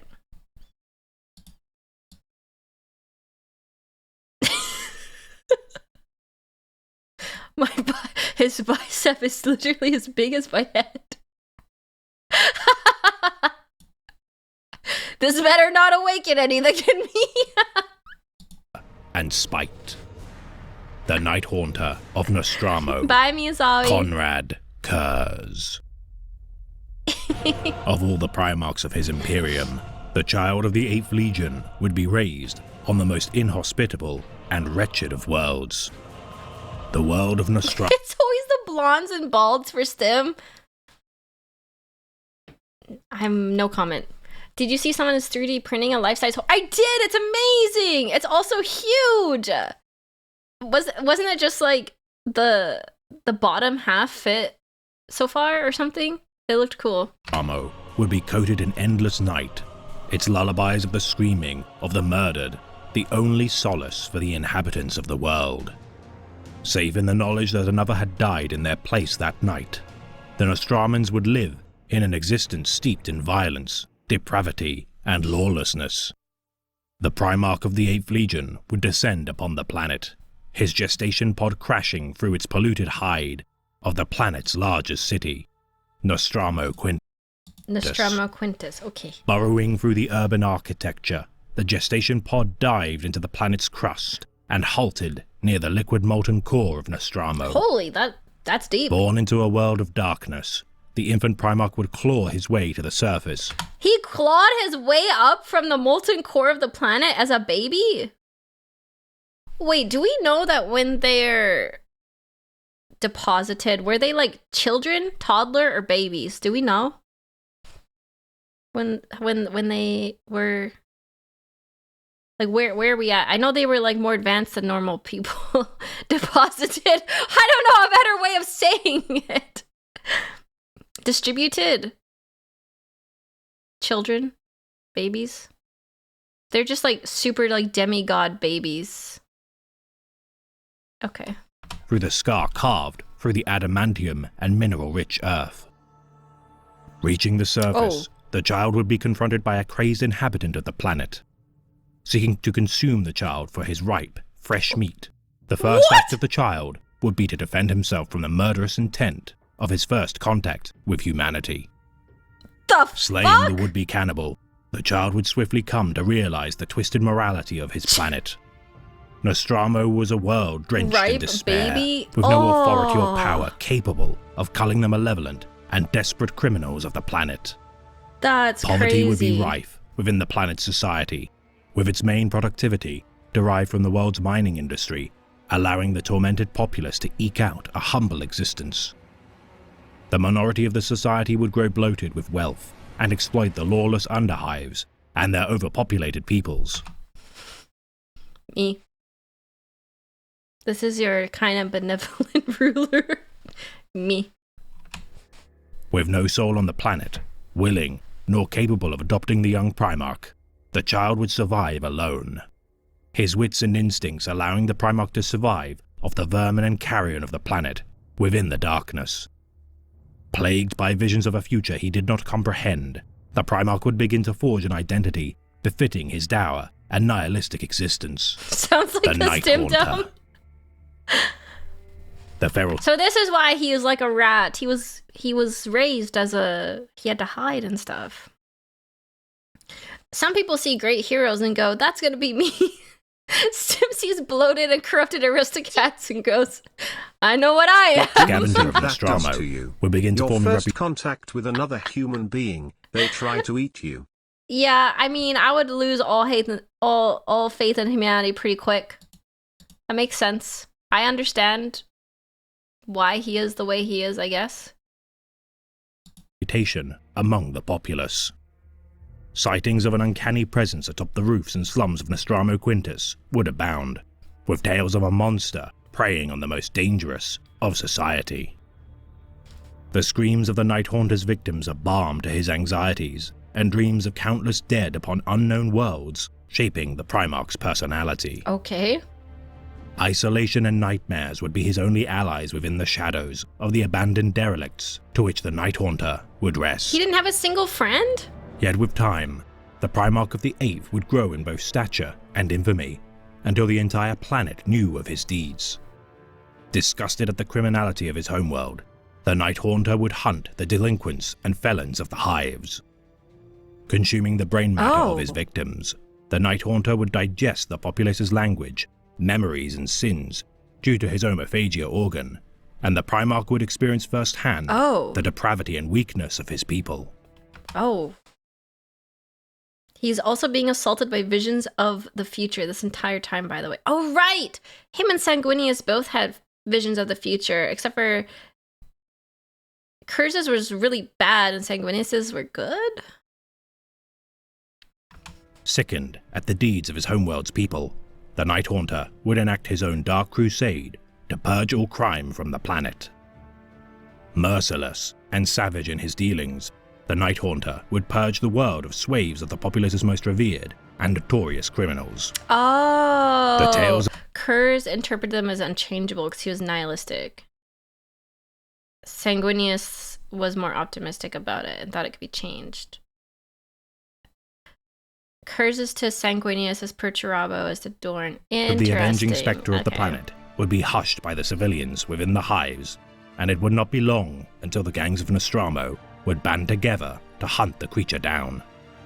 Slaying any who would attempt to end his crusade, the Night Haunter would leave a sole survivor of each failed battle. Severing their hands and gouging their eyes, the survivors of his wrath would return to their masters bearing a simple message. Oh my god! I am coming for you. Instilling terror within Nostromo, the Night Haunter would slowly erode and silence the corruption of the ruling elite.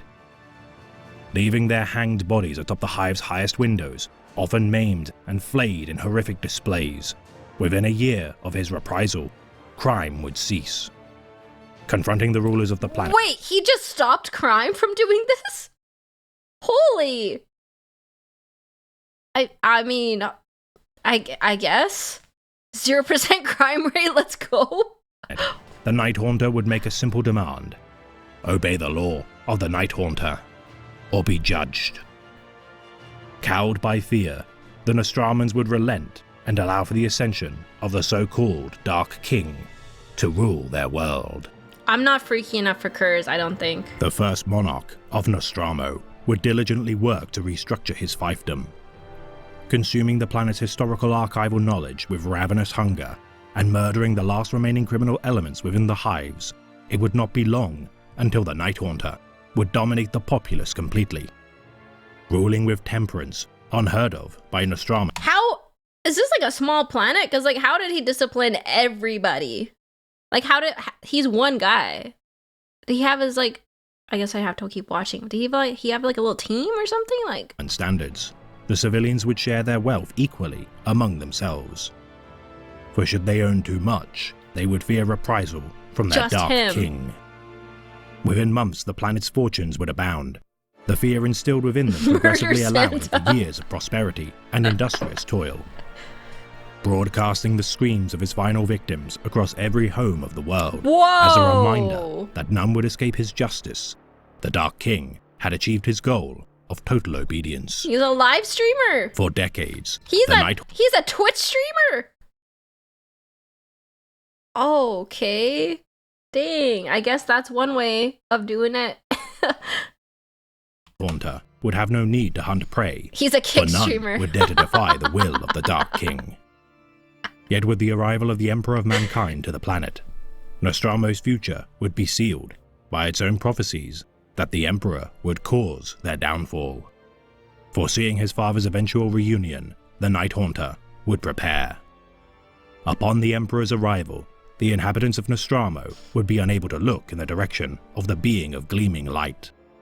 The so-called Delegation of Light would see the populace weep at the arrival of the father of their benevolent dictator. Benevolent? And blind. Oh no! Oh no, wait, they did. Oh no. Are they benevolent? I've used that word before. I'm not bad though. The thing is, Curse had a sense of justice, and if you followed the rules, you would be safe, but he was way too extreme. We know what you are, Miss Green Violence. Nostromo was an absolute hellhole. I mean, I guess the first person he ever met wanted to eat him as a baby, so that's not very good. His subjugation of Nostromo was heavily inspired by Vlad the Impaler, extremely draconian punishment for crime of any kind. To Vlad's credit, it's hard to argue with the results. This is kind of like, does the, how does it go? Did the ends justify the means kind of thing? Kind of that age-old discussion. Any who looked directly upon his visage. You can say that about the Emperor, too. Rogul Dawn, Lorgar Aurelian, Ferrus Manus, and Fulgrim, the Night Haunter. Look how beautiful Fulgrim is before! Look at him before. He was such a beautiful boy. And then he got, you know... Yeah. Would envision dark portents of each of their futures. Meeting the Emperor of Mankind, the Night Haunter would be overwhelmed by a vision so terrible he would sink to his knees and attempt to claw his own eyes from their sockets. Wow. Ending his torment with a touch of his hand, the Emperor would utter, "Be at peace, Konrad Curze. I have arrived, and I intend to take you home." It's okay, kitten. Daddy's here. Submitting to the Emperor of Mankind, the Night Haunter would refuse to adopt his supposed name, given by his father. Brought to Holy Terror to study the doctrines of the Legiones Astartes under the tutelage of the Phoenician, Fulgrim, Konrad Curze would with time be installed as the leader of his legion. Naming them the Night Lord. Stim's headcanon is crazy. I'm sorry, I can't keep the thoughts inside. The 8th Legion would quickly become synonymous with brutal and decisive victories. A humorless, yet efficient army, the Night Lords would employ torture, terror tactics, and merciless persecution of any dissenting opposition. Yet with the absence of the Night Haunter, his homeworld of Nostramo would descend once more into rampant criminality with his absence. Claiming the Night Lords to be nothing more than murderers, gifted with the strength of godlike beings, the Nabal of Nostramo would rebel. Konrad Curze would regard his sons in a similar manner, seeing them as unworthy, yet necessary tools to bring compliance to the lawlessness of the galaxy. Believing peace could only be achieved through methods of instilling terror within non-compliant worlds, the Night Haunter would slay his own legionaries should they delight in the act of mutilation and slaughter for their own personal gratification. Instilling within his legion that such methods were merely tools to achieve peace, Curze would be disgusted at his son's flagrant degeneracy. Bringing worlds into compliance through many atrocities, though his brother Primarchs would decry his methods, Curze would maintain that his actions, though harsh, would allow for the least amount of bloodletting. Hypocritical in his own enjoyment of inflicting pain onto his victims, the Night Lords would only disguise their enjoyment of their craft. Wait, they enjoyed it? When did that happen? He enjoyed it? I thought he was just doing it because he had to. It was the most efficient way to stop things, but he actually liked it. That is hypocritical. That's what he told himself. They were criminals before and remained sick in the head after. I see. How can you guys like Curze? I don't get it. I mean, he does look cool. I like their aesthetic. It looks very like, it almost looks like vampiric. Because villains are cool. Okay, we'll see. From their gene father. Their sinister nature left unaddressed by their Primarch due to the constant harassment of his own visions of the future. The Nostraman recruits to the Night Lords would further exacerbate their legion's downfall, as each initiate would encompass their homeworld's descent back into delinquency. I get that. I get liking a character, not a person. Like, yeah, I get that. That's cool. I do like villains. I think villains make really interesting characters. But right now, he just seems like a lunatic. The rot had been set within the 8th Legion, and with the preponderance of the Legion now born of Nostramo and its culture, the downfall of the Night Haunter would be inevitable. Tormented by visions of betrayal and fratricide, that would suck. The Night Haunter would delve further into the clutches of madness. Confiding in his mentor, Fulgrim, the Primarch of the 3rd Legion would relay the Night Haunter's mad ravings to the Primarch of the Imperial Fists, Rogel Dorn. Incensed at the slight made against his brethren and the Emperor, Dorn would confront Konrad Curze. Found unconscious with deep gouges left in his torso, the Primarch of the 7th Legion would lay at the side of Konrad Curze. Weeping and racked with guilt, Curze would be imprisoned for his assault of his brother.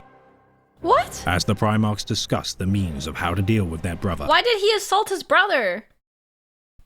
Because he's going crazy? See, it's all Fulgrim's fault as his mentor. Stop blaming Fulgrim! I mean, yeah, but... Just Konrad thinks he had a little Menhera moment, a little crash out. The Night Haunter would escape his bonds and slay the Imperial Fist Huskarls stationed to guard his chambers. Escaping with his legion, the Night Haunter would travel to his homeworld to seek solace. Yet upon arrival to Nostramo, Konrad Curze's remaining sanity would break.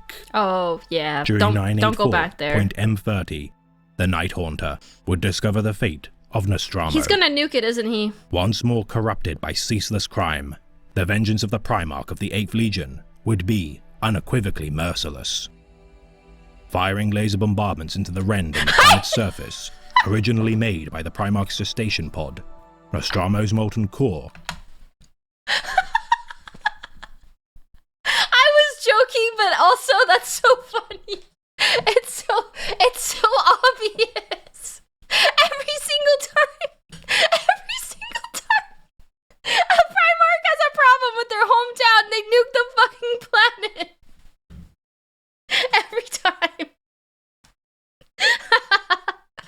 He used his own deposit hole to turn the planet into a nuke. To be fair, he was probably right with this one. I mean, yeah, if any planet deserved it, it's Nostromo. It's just so funny, it's so predictable. Would detonate. With Imperial pursuit craft sent in the wake of Rogel Dawn's injuries, witnessing Nostromo's destruction, the depravity of the Night Haunter would soon be relayed to the Emperor. Recalled to Holy Terror, Konrad Curze would answer for his crimes. Thank you for the Prime Night Watch. Thank you so much. Explaining to the Emperor that his actions were justified, Curze would accuse the Imperium of hypocrisy in their own dealings of bringing worlds into compliance and utilizing exterminatus to any whom would deny the Imperial truth. His excuses would not satisfy the judgment of the Imperium, and as a result, the Imperium would deny the 8th Legion supplies to their dominions and banish them from the forefront of the Great Crusade. What? Yet despite his punishment, Curze would... He was punished for blowing up Nostromos? Really? Why? Thank you for the gifted sub, Cassin Tonight Haunter. Oh, and for attacking Dorn. Yeah, I guess.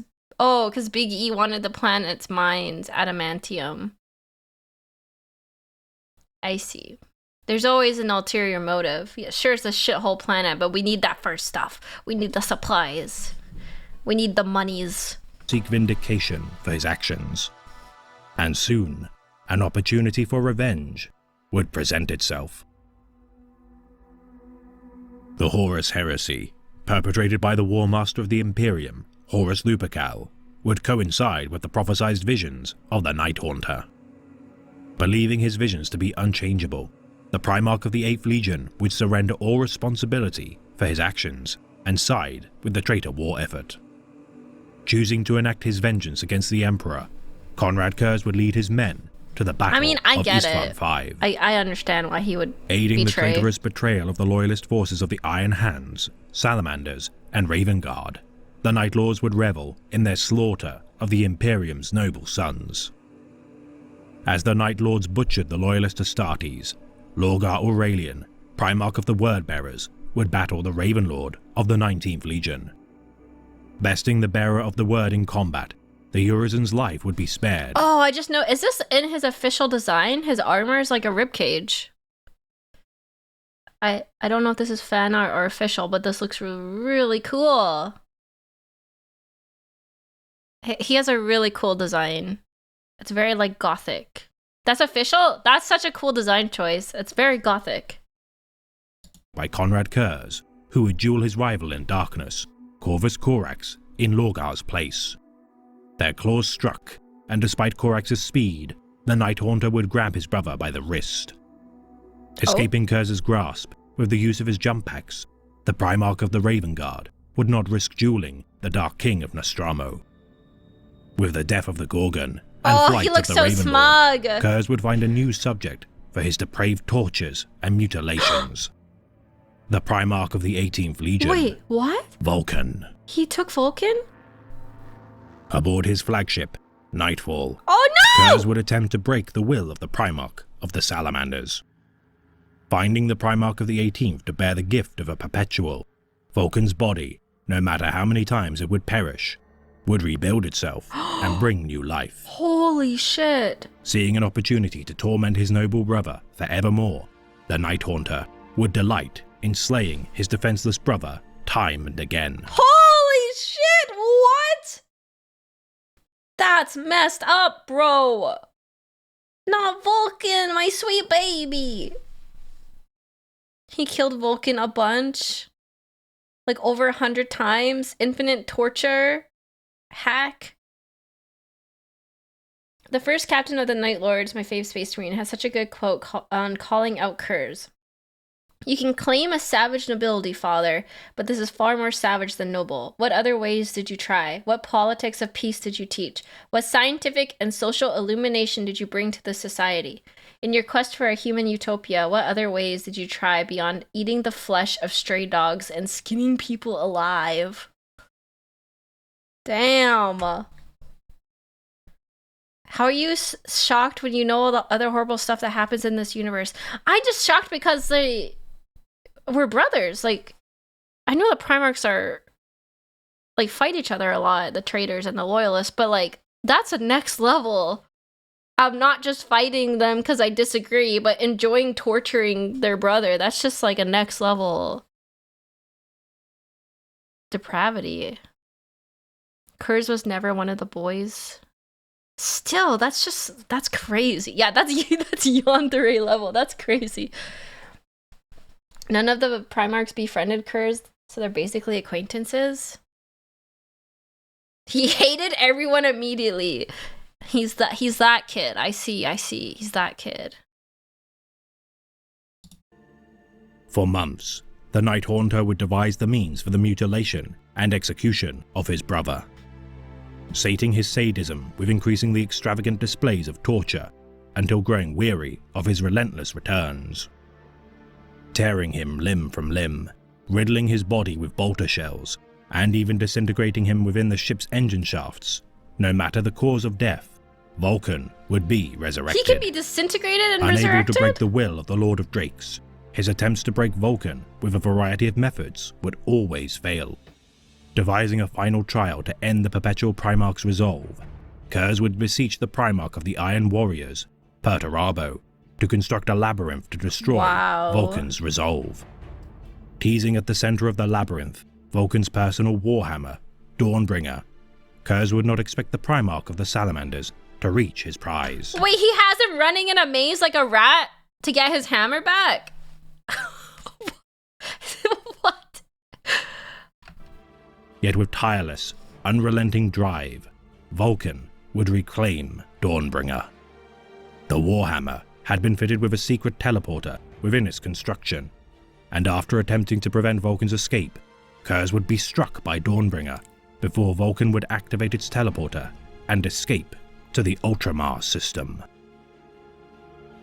In the wake of the Night Haunter's ever-increasing distractions during the Traitor War effort, Warmaster Horus Lupercal would dispatch the Night Lords at the forefront of their push to Holy Terror, sending a message across the stars that any whom did not kneel would be gifted untold miseries.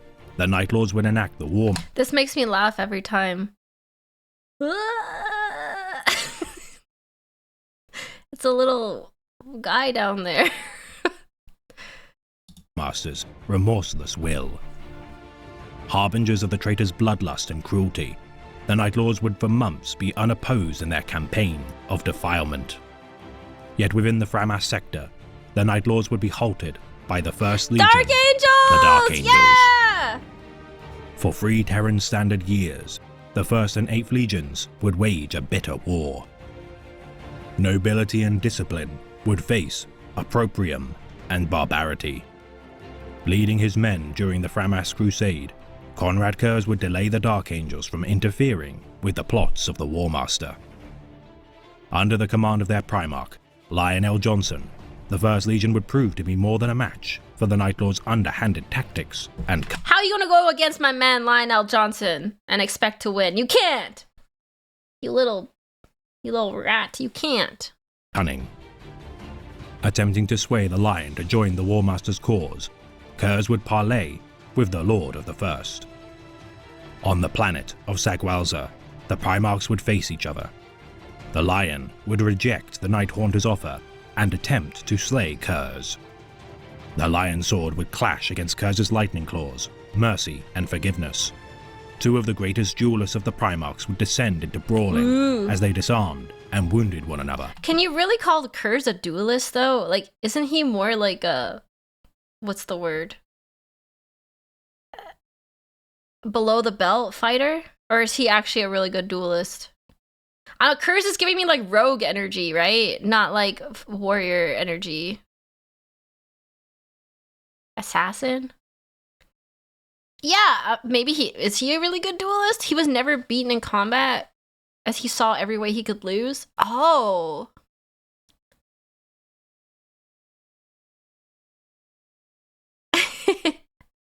Duelist in the term of 1v1, like a pit fighter. Dirty dueling is still dueling. Okay, that's fair. That's fair.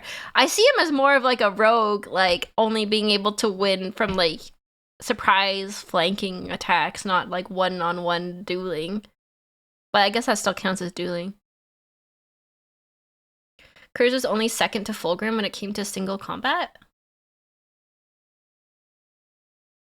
He was actually pretty low skilled, but his future sight is... That's true. Going against somebody who can predict your every move. Yeah. Yet eventually, Kurz would gain the upper hand. Oh, wait, what? Denied the killing blow against the Lion, the Dark Angel's Seneschal, Corswain, would bury his sword in the back of the Night Haunter.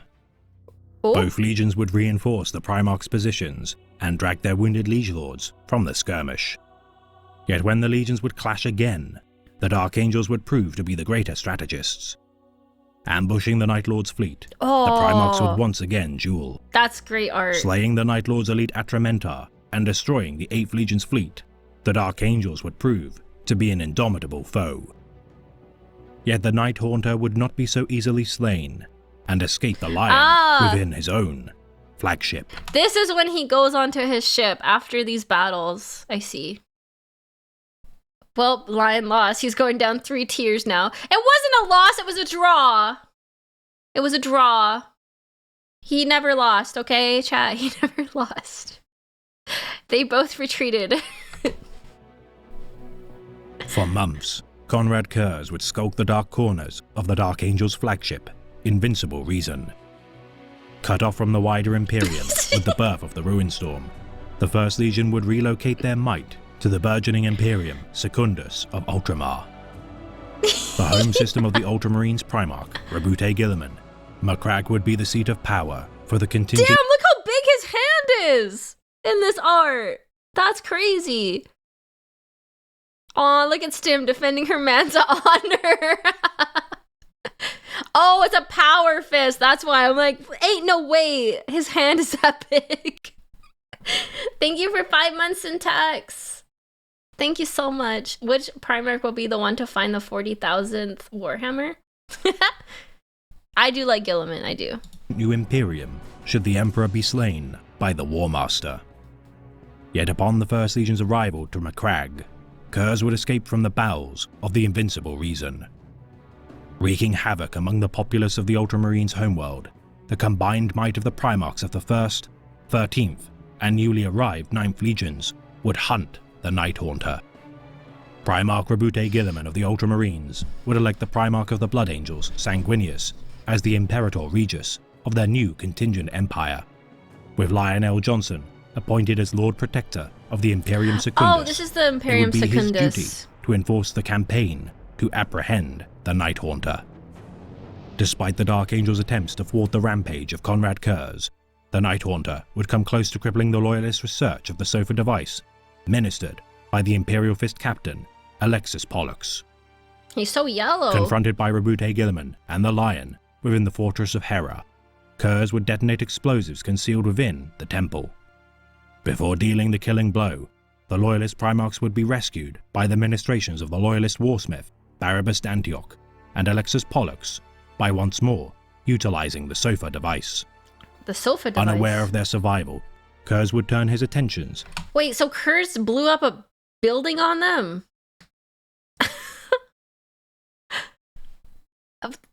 This guy, he can't keep getting away with this. Curze thought he killed them, but they were rescued. Look at this Chad. To add one final wound to the Ultramarines Primarch.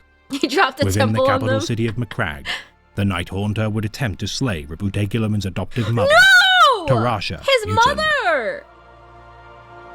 Hindered by the Space Wolves, appointed to monitor the Ultramarines Primarch, Jeez. Curze would nonetheless seemingly be unopposed in slaying the mother of the Lord of Ultramar. Yet against the odds, the reborn Primarch of the Salamanders, Vulcan, would face Curze. In spite of the intervention of the perpetual John Grammaticus and Curze's banishment into the Warp, the Night Haunter would not be denied so easily. Infiltrating the throne room of Macragge, the Night Haunter would confront... He's still in Macragge! This whole time he's sneaking around Macragge, blowing up temples, trying to kill Roboute's mom. I don't know why this is kind of funny. He's just sneaking around. Yeah, he's like a goddamn cockroach. All of this was in one book. This sounds like a good book. He's literally trolling them. his vision-attuned brother, Sanguinius. Seeking answers for why the great angel still remained loyal, despite the visions that he had endured, Curze would never understand the loyalty he had shown the Emperor. Offering Sanguinius the chance to end his misery, the great angel would abstain from slaying his brother, and Curze would escape once more into the dark corners of Macragge. With the return of Lionel Johnson and Roboute Guilliman, Curze would finally be brought to justice.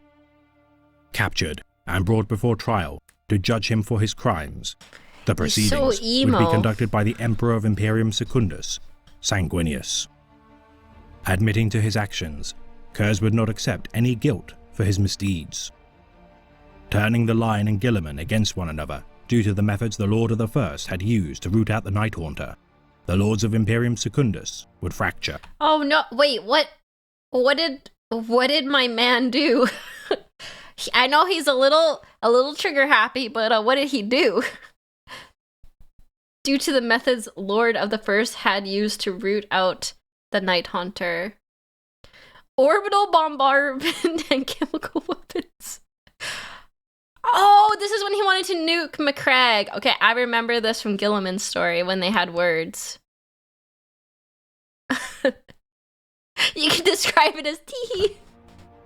Dissolving their new Imperium, I see. Guilliman and Sanguinius would in private decide to execute the Night Haunter, yet with the intervention of Lionel Johnson, stay their hand.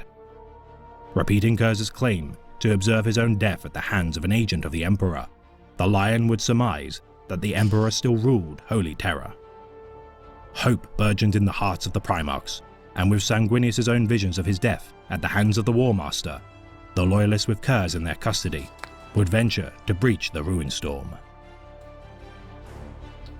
Chaining the Night Haunter within the bowels of the Invincible Reason, the Lion would endure the taunts of his degenerate brother. Upon the world of Darwin, the Primarchs would drag Curze to the temple, wherein the War Master had been first corrupted. With the eruption of demons from a portal within the temple, Curze would once more be shackled within the Dark Angel's flagship as the Loyalists countered the demonic incursion. Finding a means to breach the storm, the Dark Angels and Ultramarines would buy time for Sanguinius and his Blood Angels to venture to Holy Terror. Can we say that the Lion is Canadian if he likes to do war crimes? I knew there was a reason I gravitated towards the Lion. Taking custody of the Night Haunter, Sanguinius would bring to him the Emperor's judgment. Yet once aboard the Red Tier, Curze would be confined within a stasis coffin and jettisoned into space by the Great Angel. What? He's just kicked into space? Sanguinius would tell the Night Haunter that, alike to himself, he must follow his own envisioned path. Adrift for many years, Curze would survive into the following millennia. The Horus Heresy would end, with the Emperor slaying the War Master and the traitors scattering across the stars. Discovering the salvage ship, Sheldron, the stasis pod would unknowingly release the Night Haunter among their crew. Stim wants a man that would exterminate as a planet for her? Yeah. Yeah, I do. He's from a forested planet full of monsters, so he must be from northern Canada. Assuming control of the vessel, Curze would journey for 4 years once more to Sagwalza and reunite with his disparate gene sons. Reuniting his legion, Curze would enshrine the Night Lord's base of operations upon the Carrion world. Accepting his prophesied fate, the Night Haunter would guide his legion on a path of self-sufficiency without his presence and await his killer. The Calidus assassin, Hem Shen, would discover the Dark King upon his carrion throne. Unguarded and with no obstacles preventing the assassin's path, the Godslayer would act. Slicing the Night Haunter's head from his body, the torment of Conrad Kurz had finally ended. He let Yet her whispers kill him? across the galaxy persist that the spectre of death shall one day return against all odds and records of his demise. For the shadow of the Night Haunter still stalks the galaxy, with the Night Lord's continued defilement of the Imperium in his name. So he foresaw her killing him, and he was like, yep, I guess so, and just let her? That does nothing to vindication. He let himself be killed because he thought that if this is the end, all of his actions are justified. Oh, wow. Interesting. Oh, yeah, because the whole time he was saying this is just how it has to be, right? And he never tried to change it. So he didn't even try and change his own death. So it would validate basically everything he'd done. That's actually really cool. That's kind of interesting. Interesting.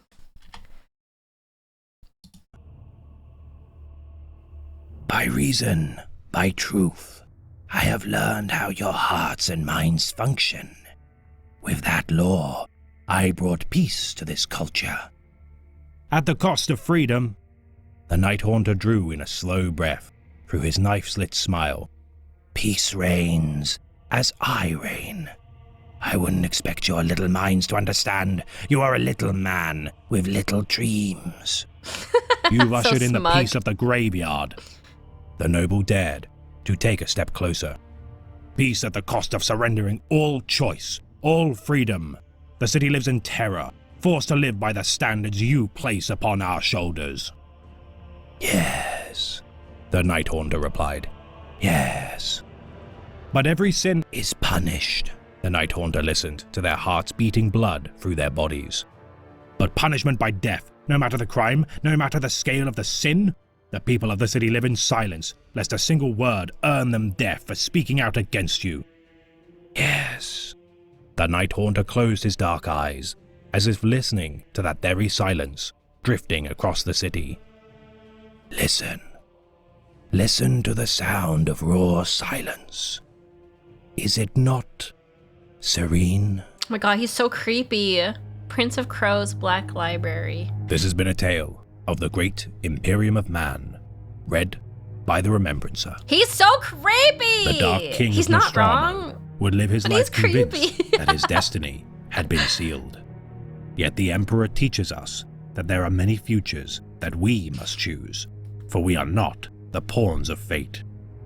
For in my next transmission, we shall elucidate a Primarch whose future had been stolen from his grasp. What does elucidate mean? The tortured gladiatorial slave of Nuceria, Angron. Oh, Angron! Clear up, lighten up. Okay. Thank you guys. I've never heard that word before. So I'm guessing restraining order still? Yeah, he stays in restraining order, but I do think he's an interesting character. Bye, Alistair. Real Kurz fans acknowledge that he's a crime against nature, but we love him nonetheless. This is Bricky's favorite. Is that what you guys were saying? Kurz is Bricky's favorite? What? That surprises me. Really? Yes, and yours too, Caston. That really surprises me. Absolutely restraining order. Should not date. Red flag. He likes the edge. I mean, I do like how edgy he is too. He's a bit too edgy for me. I'm kind of surprised. I like my edgelords, but he's a bit too edgy for me.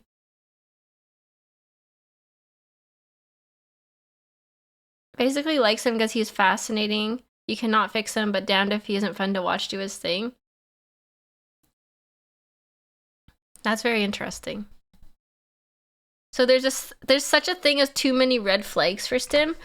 Okay, I'm gonna get hate for this, but I think the reason I don't like him is because he's so like sneaky and backstabby.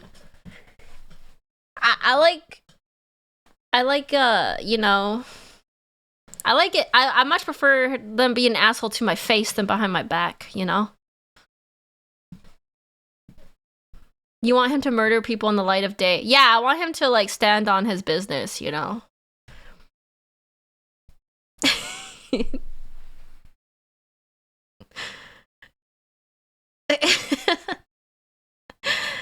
Then you'll love Angron. Angron was probably my first Primarch that I liked. I don't know why people want Skaven and 40k. We already have Night Lords. That's true. He does it because it frightens you more that way. That is true. I am scared of the dark. Alright, who do we watch next? I kind of want to watch Leman Russ because I don't know anything about Space Wolves.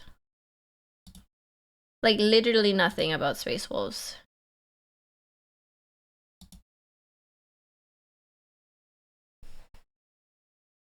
I just know that there's like a tank named after him. And they have wolves. Space Vikings. Oh, right! You guys were saying he was an alcoholic. That's why I wouldn't like him. I mean, we go from Kurz to, well, you know, Russ is an alcoholic, so... That's one red flag. Okay, let's watch Russ.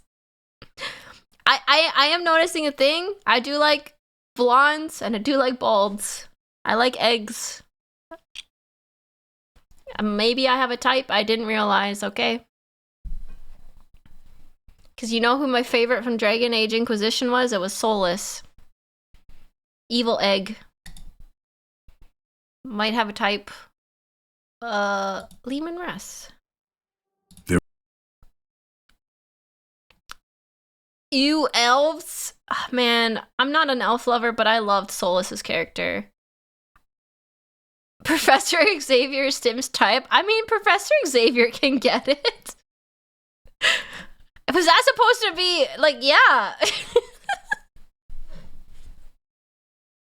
Anyways, okay, Leman Russ the Wolf King by the Remembrancer.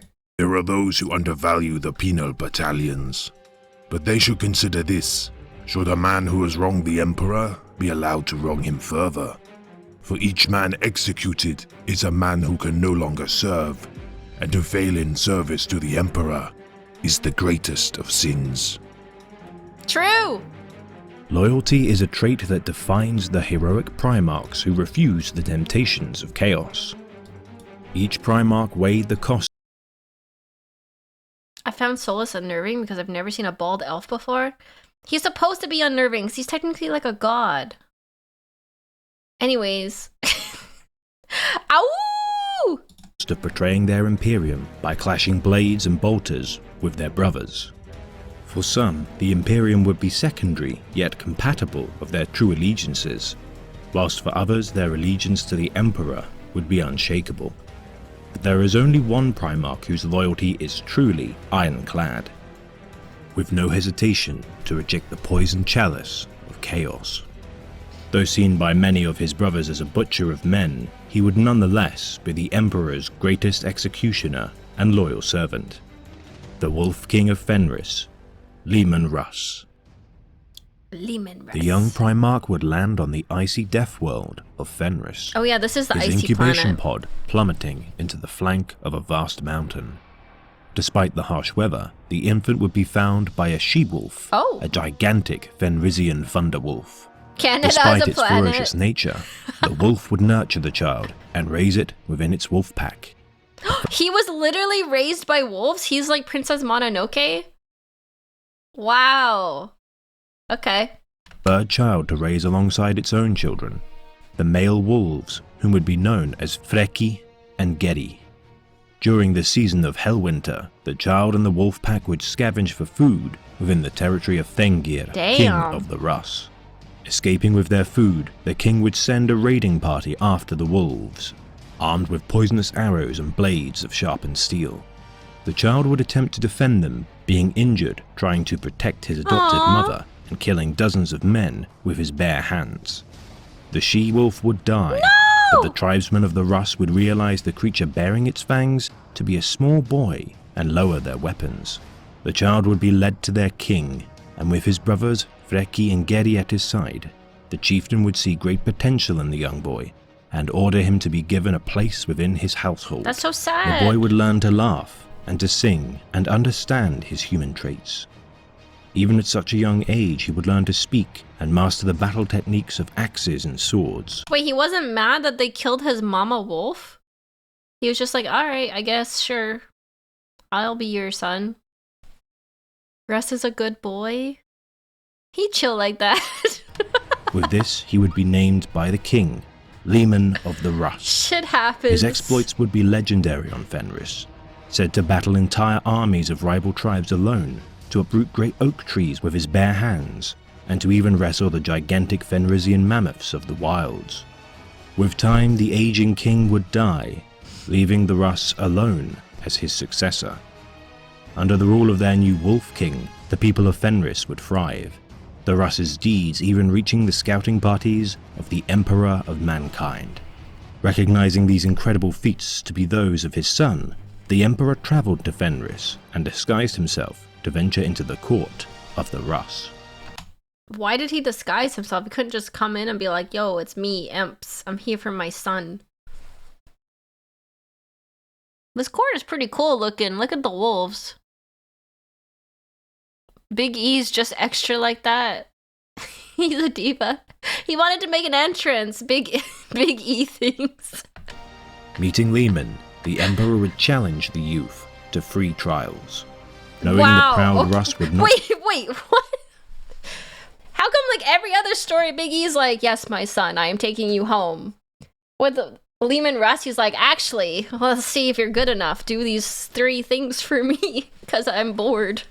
Bend his knee without proof of his acumen. The Wolf King would decide the nature of the challenges. He does it with Vulcan First, too. The two would indulge in an eating challenge. An eating challenge? The Emperor would eat more than any man at the Russ's table, save for the Wolf King. For the second challenge, the two would drink, and by the time the Emperor had drunk his 6th barrel of Fenrisian mead, the two would conclude that there was no more mead to drink. The Wolf King would drain every ounce of alcohol within the feast hall. Wow. Failing both challenges, the Emperor would grow angry. The Emperor is such a brat. I just love him. No, how dare you beat me at my own challenges. Such a brat. Decrying the Wolf King as a drunkard and a glutton, unable to achieve anything more in life, with exception to stuffing his face and bellowing hollow boasts of glory. The Rus would declare his final challenge, drawing his sword from its scabbard. They would face each other in combat, the Emperor throwing his disguise to one side and revealing the splendor and glory of his power armor. That's not fair. The Emperor would not lose, and within an hour of being knocked unconscious by the Allfather's power glove, Leman would admit defeat and swear fealty to the Emperor. That's not fair. He cheated. He cheated. He won. He lost the other 2 challenges, and then he's like, "Surprise, bitch! I have power armor." Now you have to lose. With a broken fang jutting from his bloodied smile. Under the tutelage of the Emperor, Leman would learn of the Imperium's star-spanning technologies, understanding the finer points of High Gothic, and earning the Emperor's approval to engage in the Great Crusade. He would meet the only other brother to so far be found during the scouring. Oh, this is Horus early. Lupercal. Horus would see his new brother as a savage and treat him with Damn, I say this every video, but like, pre-Horus Heresy, Horus can get it. I love this art. jealousy masked as disdain. But the Rus would nonetheless seek to ease tensions between himself and his brother.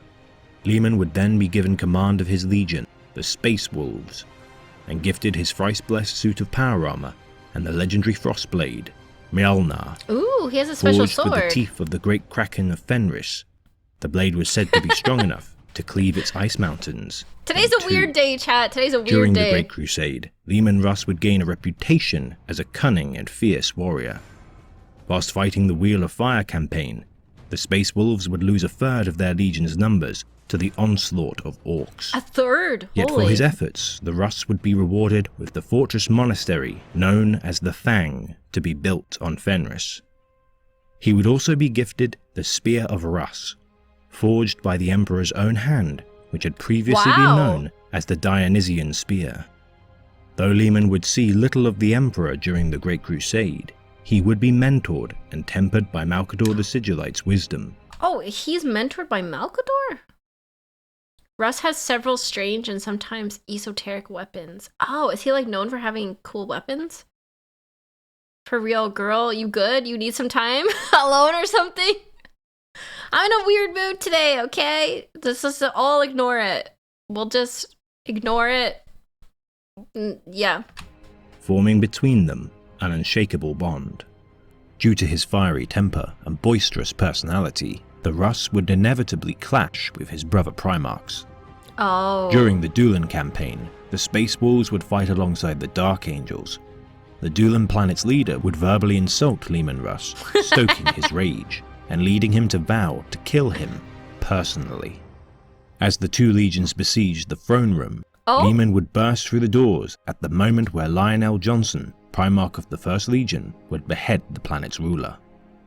Denied his retribution, Leman Russ would demand penance from the Lion for his... Did he steal his kill? Did the Lion steal his kill? Because he knows the Lion was a dick for this. He knew Russ wanted to kill that guy. Oh, stop taking my last hits.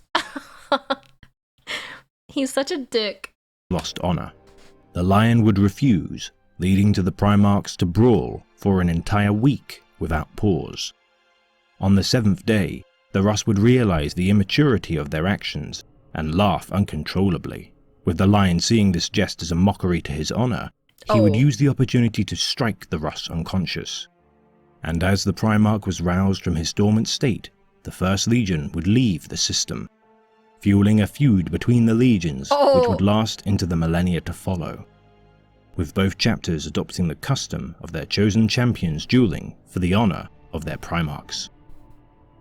That's kind of cute, though. They're just like, that sounds like sibling stuff, you know? They're just always fighting over stuff.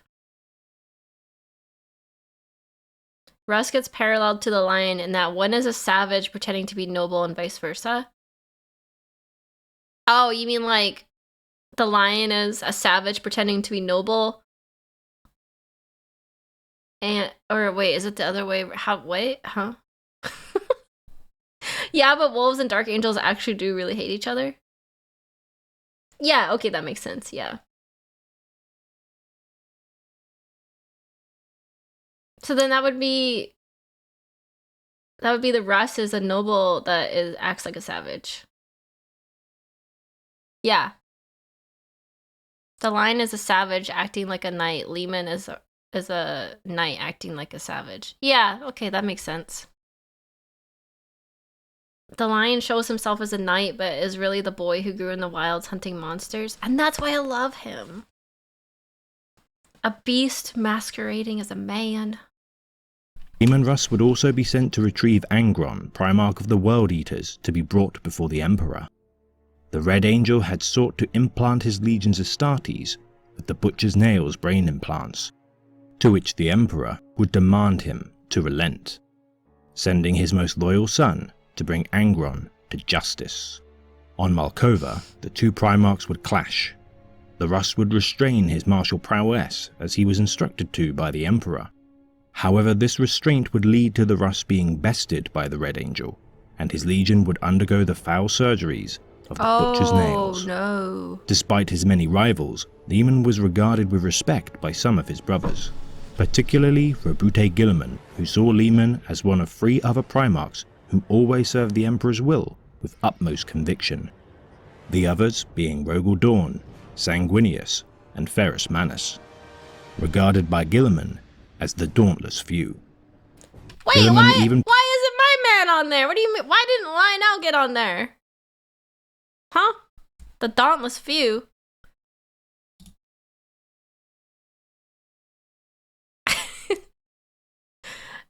Because Guilliman and the Lion didn't like each other? Because the Lion isn't a team player? Oh. He's too sus. Regarded by Guilliman as the Dauntless Few. Fine, I see it. Guilliman even proposed that his legion of the Ultramarines could win any war outright if only one of those Primarchs, including the Russ, fought beside him. Though as the Great Crusade came to a close, Leman Russ would earn a nickname within the inner circle of his brother Primarchs, the Emperor's Executioner. That's such a cool nickname. During the Horus Heresy, that goes hard. Magnus the Red would defy the Emperor's decree of the Treaty of Nicaea. Attempting to warn the Emperor of the betrayal of Horus Lupercal, Magnus would irrevocably damage the Emperor's Webway project, flooding the Webway with demons and dooming humanity to continue traversing the ever-deadlier warp and incur its wrath for millennia. Sent by the Emperor, Russ would be tasked with bringing Magnus to Terra to face judgment, but be manipulated by orders from Horus Lupercal. His orders now stating to eliminate the Sons of Magnus. Prospero would burn, and the foul... Is this the Thousand Suns planet, Prospero, with the pyramid things?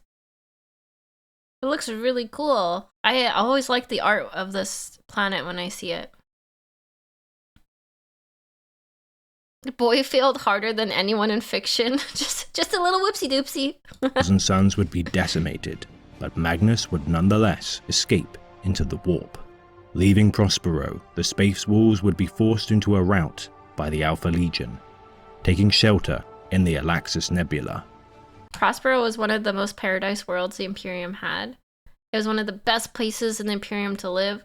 Surrounded and abandoned by the White Scars Legion when called for aid, Russ would confide with Bjorn the Fell-Handed, stating that blindly serving the Emperor as his executioner was a grave mistake. Oh? Vowing to forge his own path, Leman Russ would lead his forces in a desperate last stand against the 20th Legion. The Space Wolves would be saved, begrudgingly by the Dark Angels, begrudgingly? and return to Holy Terra. I guess. During his time on Terra, Russ would aid Malcador and the Knights Errant in planning the assassination of Horus Lupercal. Dawn and Sanguinius would implore Russ and his legion to stay on Terra to defend against the oncoming traitor forces, but Leman would resolve to kill Horus himself. With the aid of the Knights Errant, Russ would track the location of the Vengeful Spirit and prepare to duel Horus Lupercal. With the aid of his rune priests, the Russ would look for a weakness in the War Master by traveling to the Underverse, known by the Imperium as the Warp, and venture to Surtur's Door. Oh, dang. The Russ would confront the Earl King, a warp entity. Holy, this is a whole side quest. What? Okay. He went into the warp to get to Horus faster or something? That collected the souls of Fenrisians who die outside of battle. Before he could be consumed by the Earl King's Vulfin. Okay, I thought it looked like Odin too. This is just working in some Norse lore into Space Wolves. I see. Leman Russ offered to complete one of 4 tasks in exchange for his soul. Wow, it's a whole side quest. Accepting his terms, the Earl King challenged Leman to drink the damned soul of Amarok's bowl until it was dry. Second, he would wrestle an ancient crone, and finally, move the Earl King's great slumbering wolf. Leman Russ had failed all challenges, but for his 4th, he would need to explain what the challenges he had attempted to accomplish really were. Ooh. Russ assessed that the bowl represented the changing seasons of Fenris, the old crone was a manifestation of age, and that the wolf was death. So smart. The chamber crumbled, and a mirror of Russ dressed in finery would reveal the secret of the Dionysian spear. It held a portion of the Emperor's power, and could illuminate the truth to those who were pierced by its tip. Russ saying that blindly being the Emperor's executioner was a mistake is what winds up setting the Space Wolves to become one of the more heroic legions, alongside the Ultramarines and Salamanders in modern 40k. which ultimately leads them to having a short war with the Grey Knights and Inquisition, known as the Month of Shame.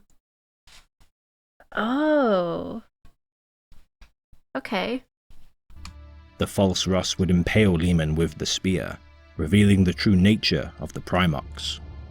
Despairing for a time, Russ would nonetheless emerge from Surtur's door, with the knowledge that he had the capacity to end the war should he win his duel with Horus. With the aid of his Wolf Lords, Leman Russ would ambush the vengeful spirit and confront Horus. Offered to join the traitors, Russ flatly refused Horus's offer and fought the War Master.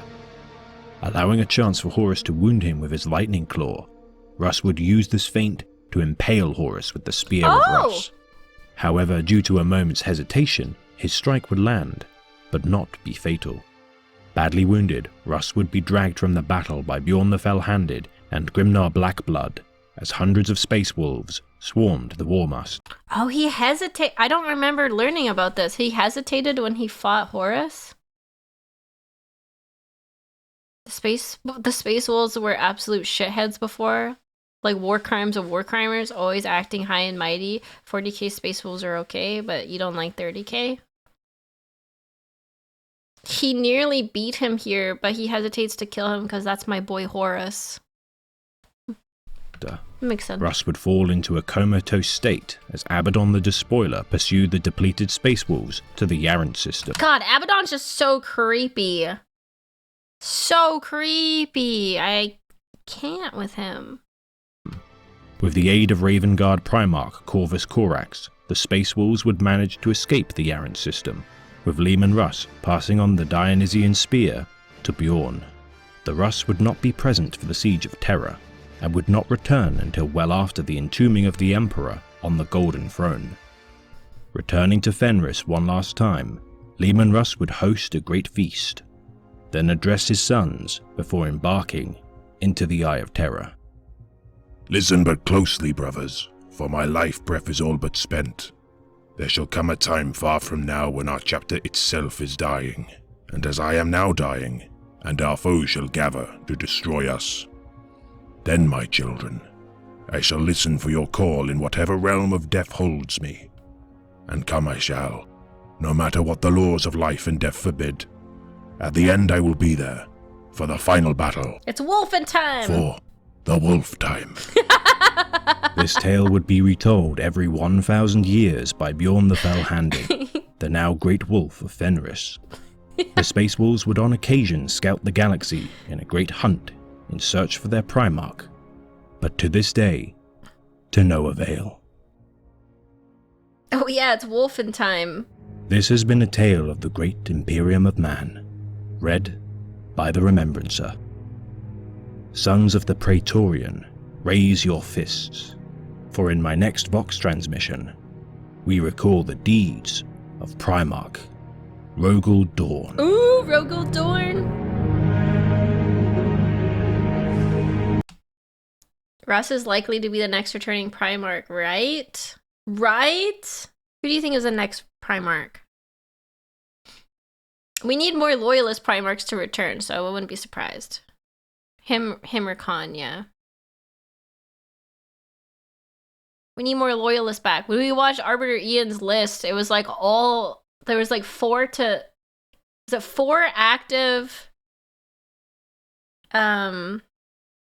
Chaos Primarchs and 2 loyalist Primarchs, traitors.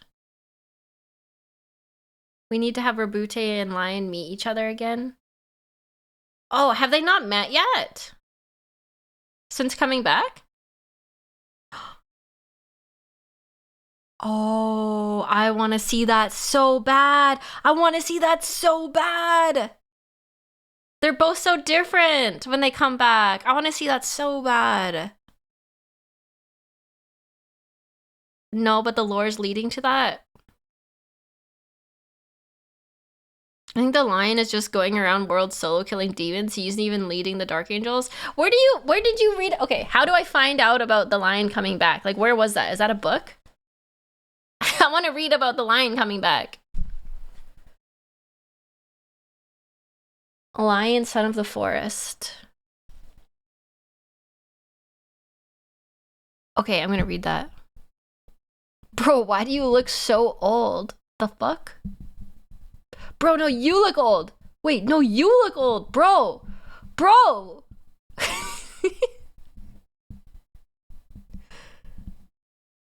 Khan feels like what the Imperium would benefit best from. A hybrid of Gilliman's strategy and Lion's quick strikes, as well as sensibility about the warp. And then they hug. Yeah, and then they hug. No longer blonde. Stim doesn't like him. Oh, I like Silver Foxes. Amazing book. Highly recommend. I'm getting it right now. Hold on.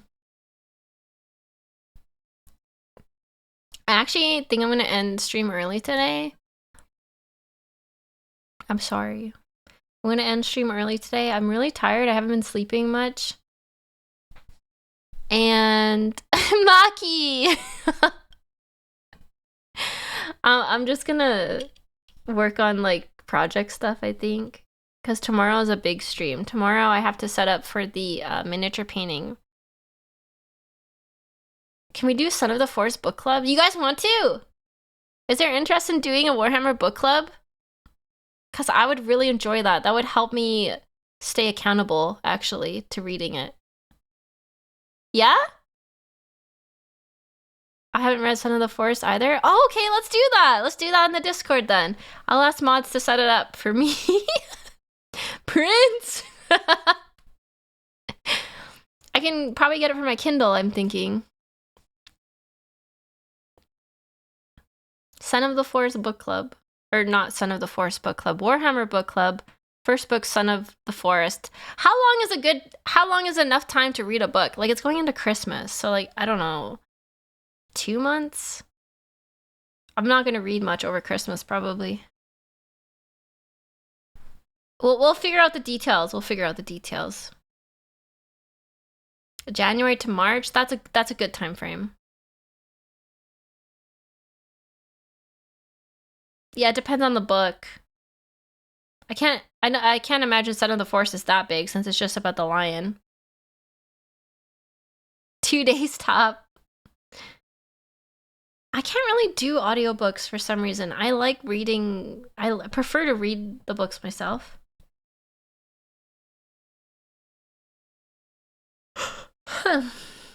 Okay. We'll set that up. And tomorrow we're doing miniature painting. Same, I can't concentrate on the audiobook. I can't retain the information from an audiobook. It's like the ritual of sitting down and reading it and rereading parts when I zone out that makes me remember the book, you know? How's the Percy Jackson book club going? It's going really good. One of the girls is on like the 4th book and I'm still on the 1st. So I need to pick it up. I need to pick it up. I've been really not focused on stuff lately. You ever feel like your brain is split into like 10 parts? And you can't like focus on things? That's kind of how it's been the last couple weeks. All the time, every day. I don't have a brain. I don't know. No, I'm normal. I've just been so scattered lately. I can't focus. I always forget what I'm doing and can't like sit down and follow through with things. So I will get to it though. Okay, good stream today, guys. That was fun. I guess we're doing the Game Awards next week because I need to know what the announcement is. So we'll be doing that next Thursday.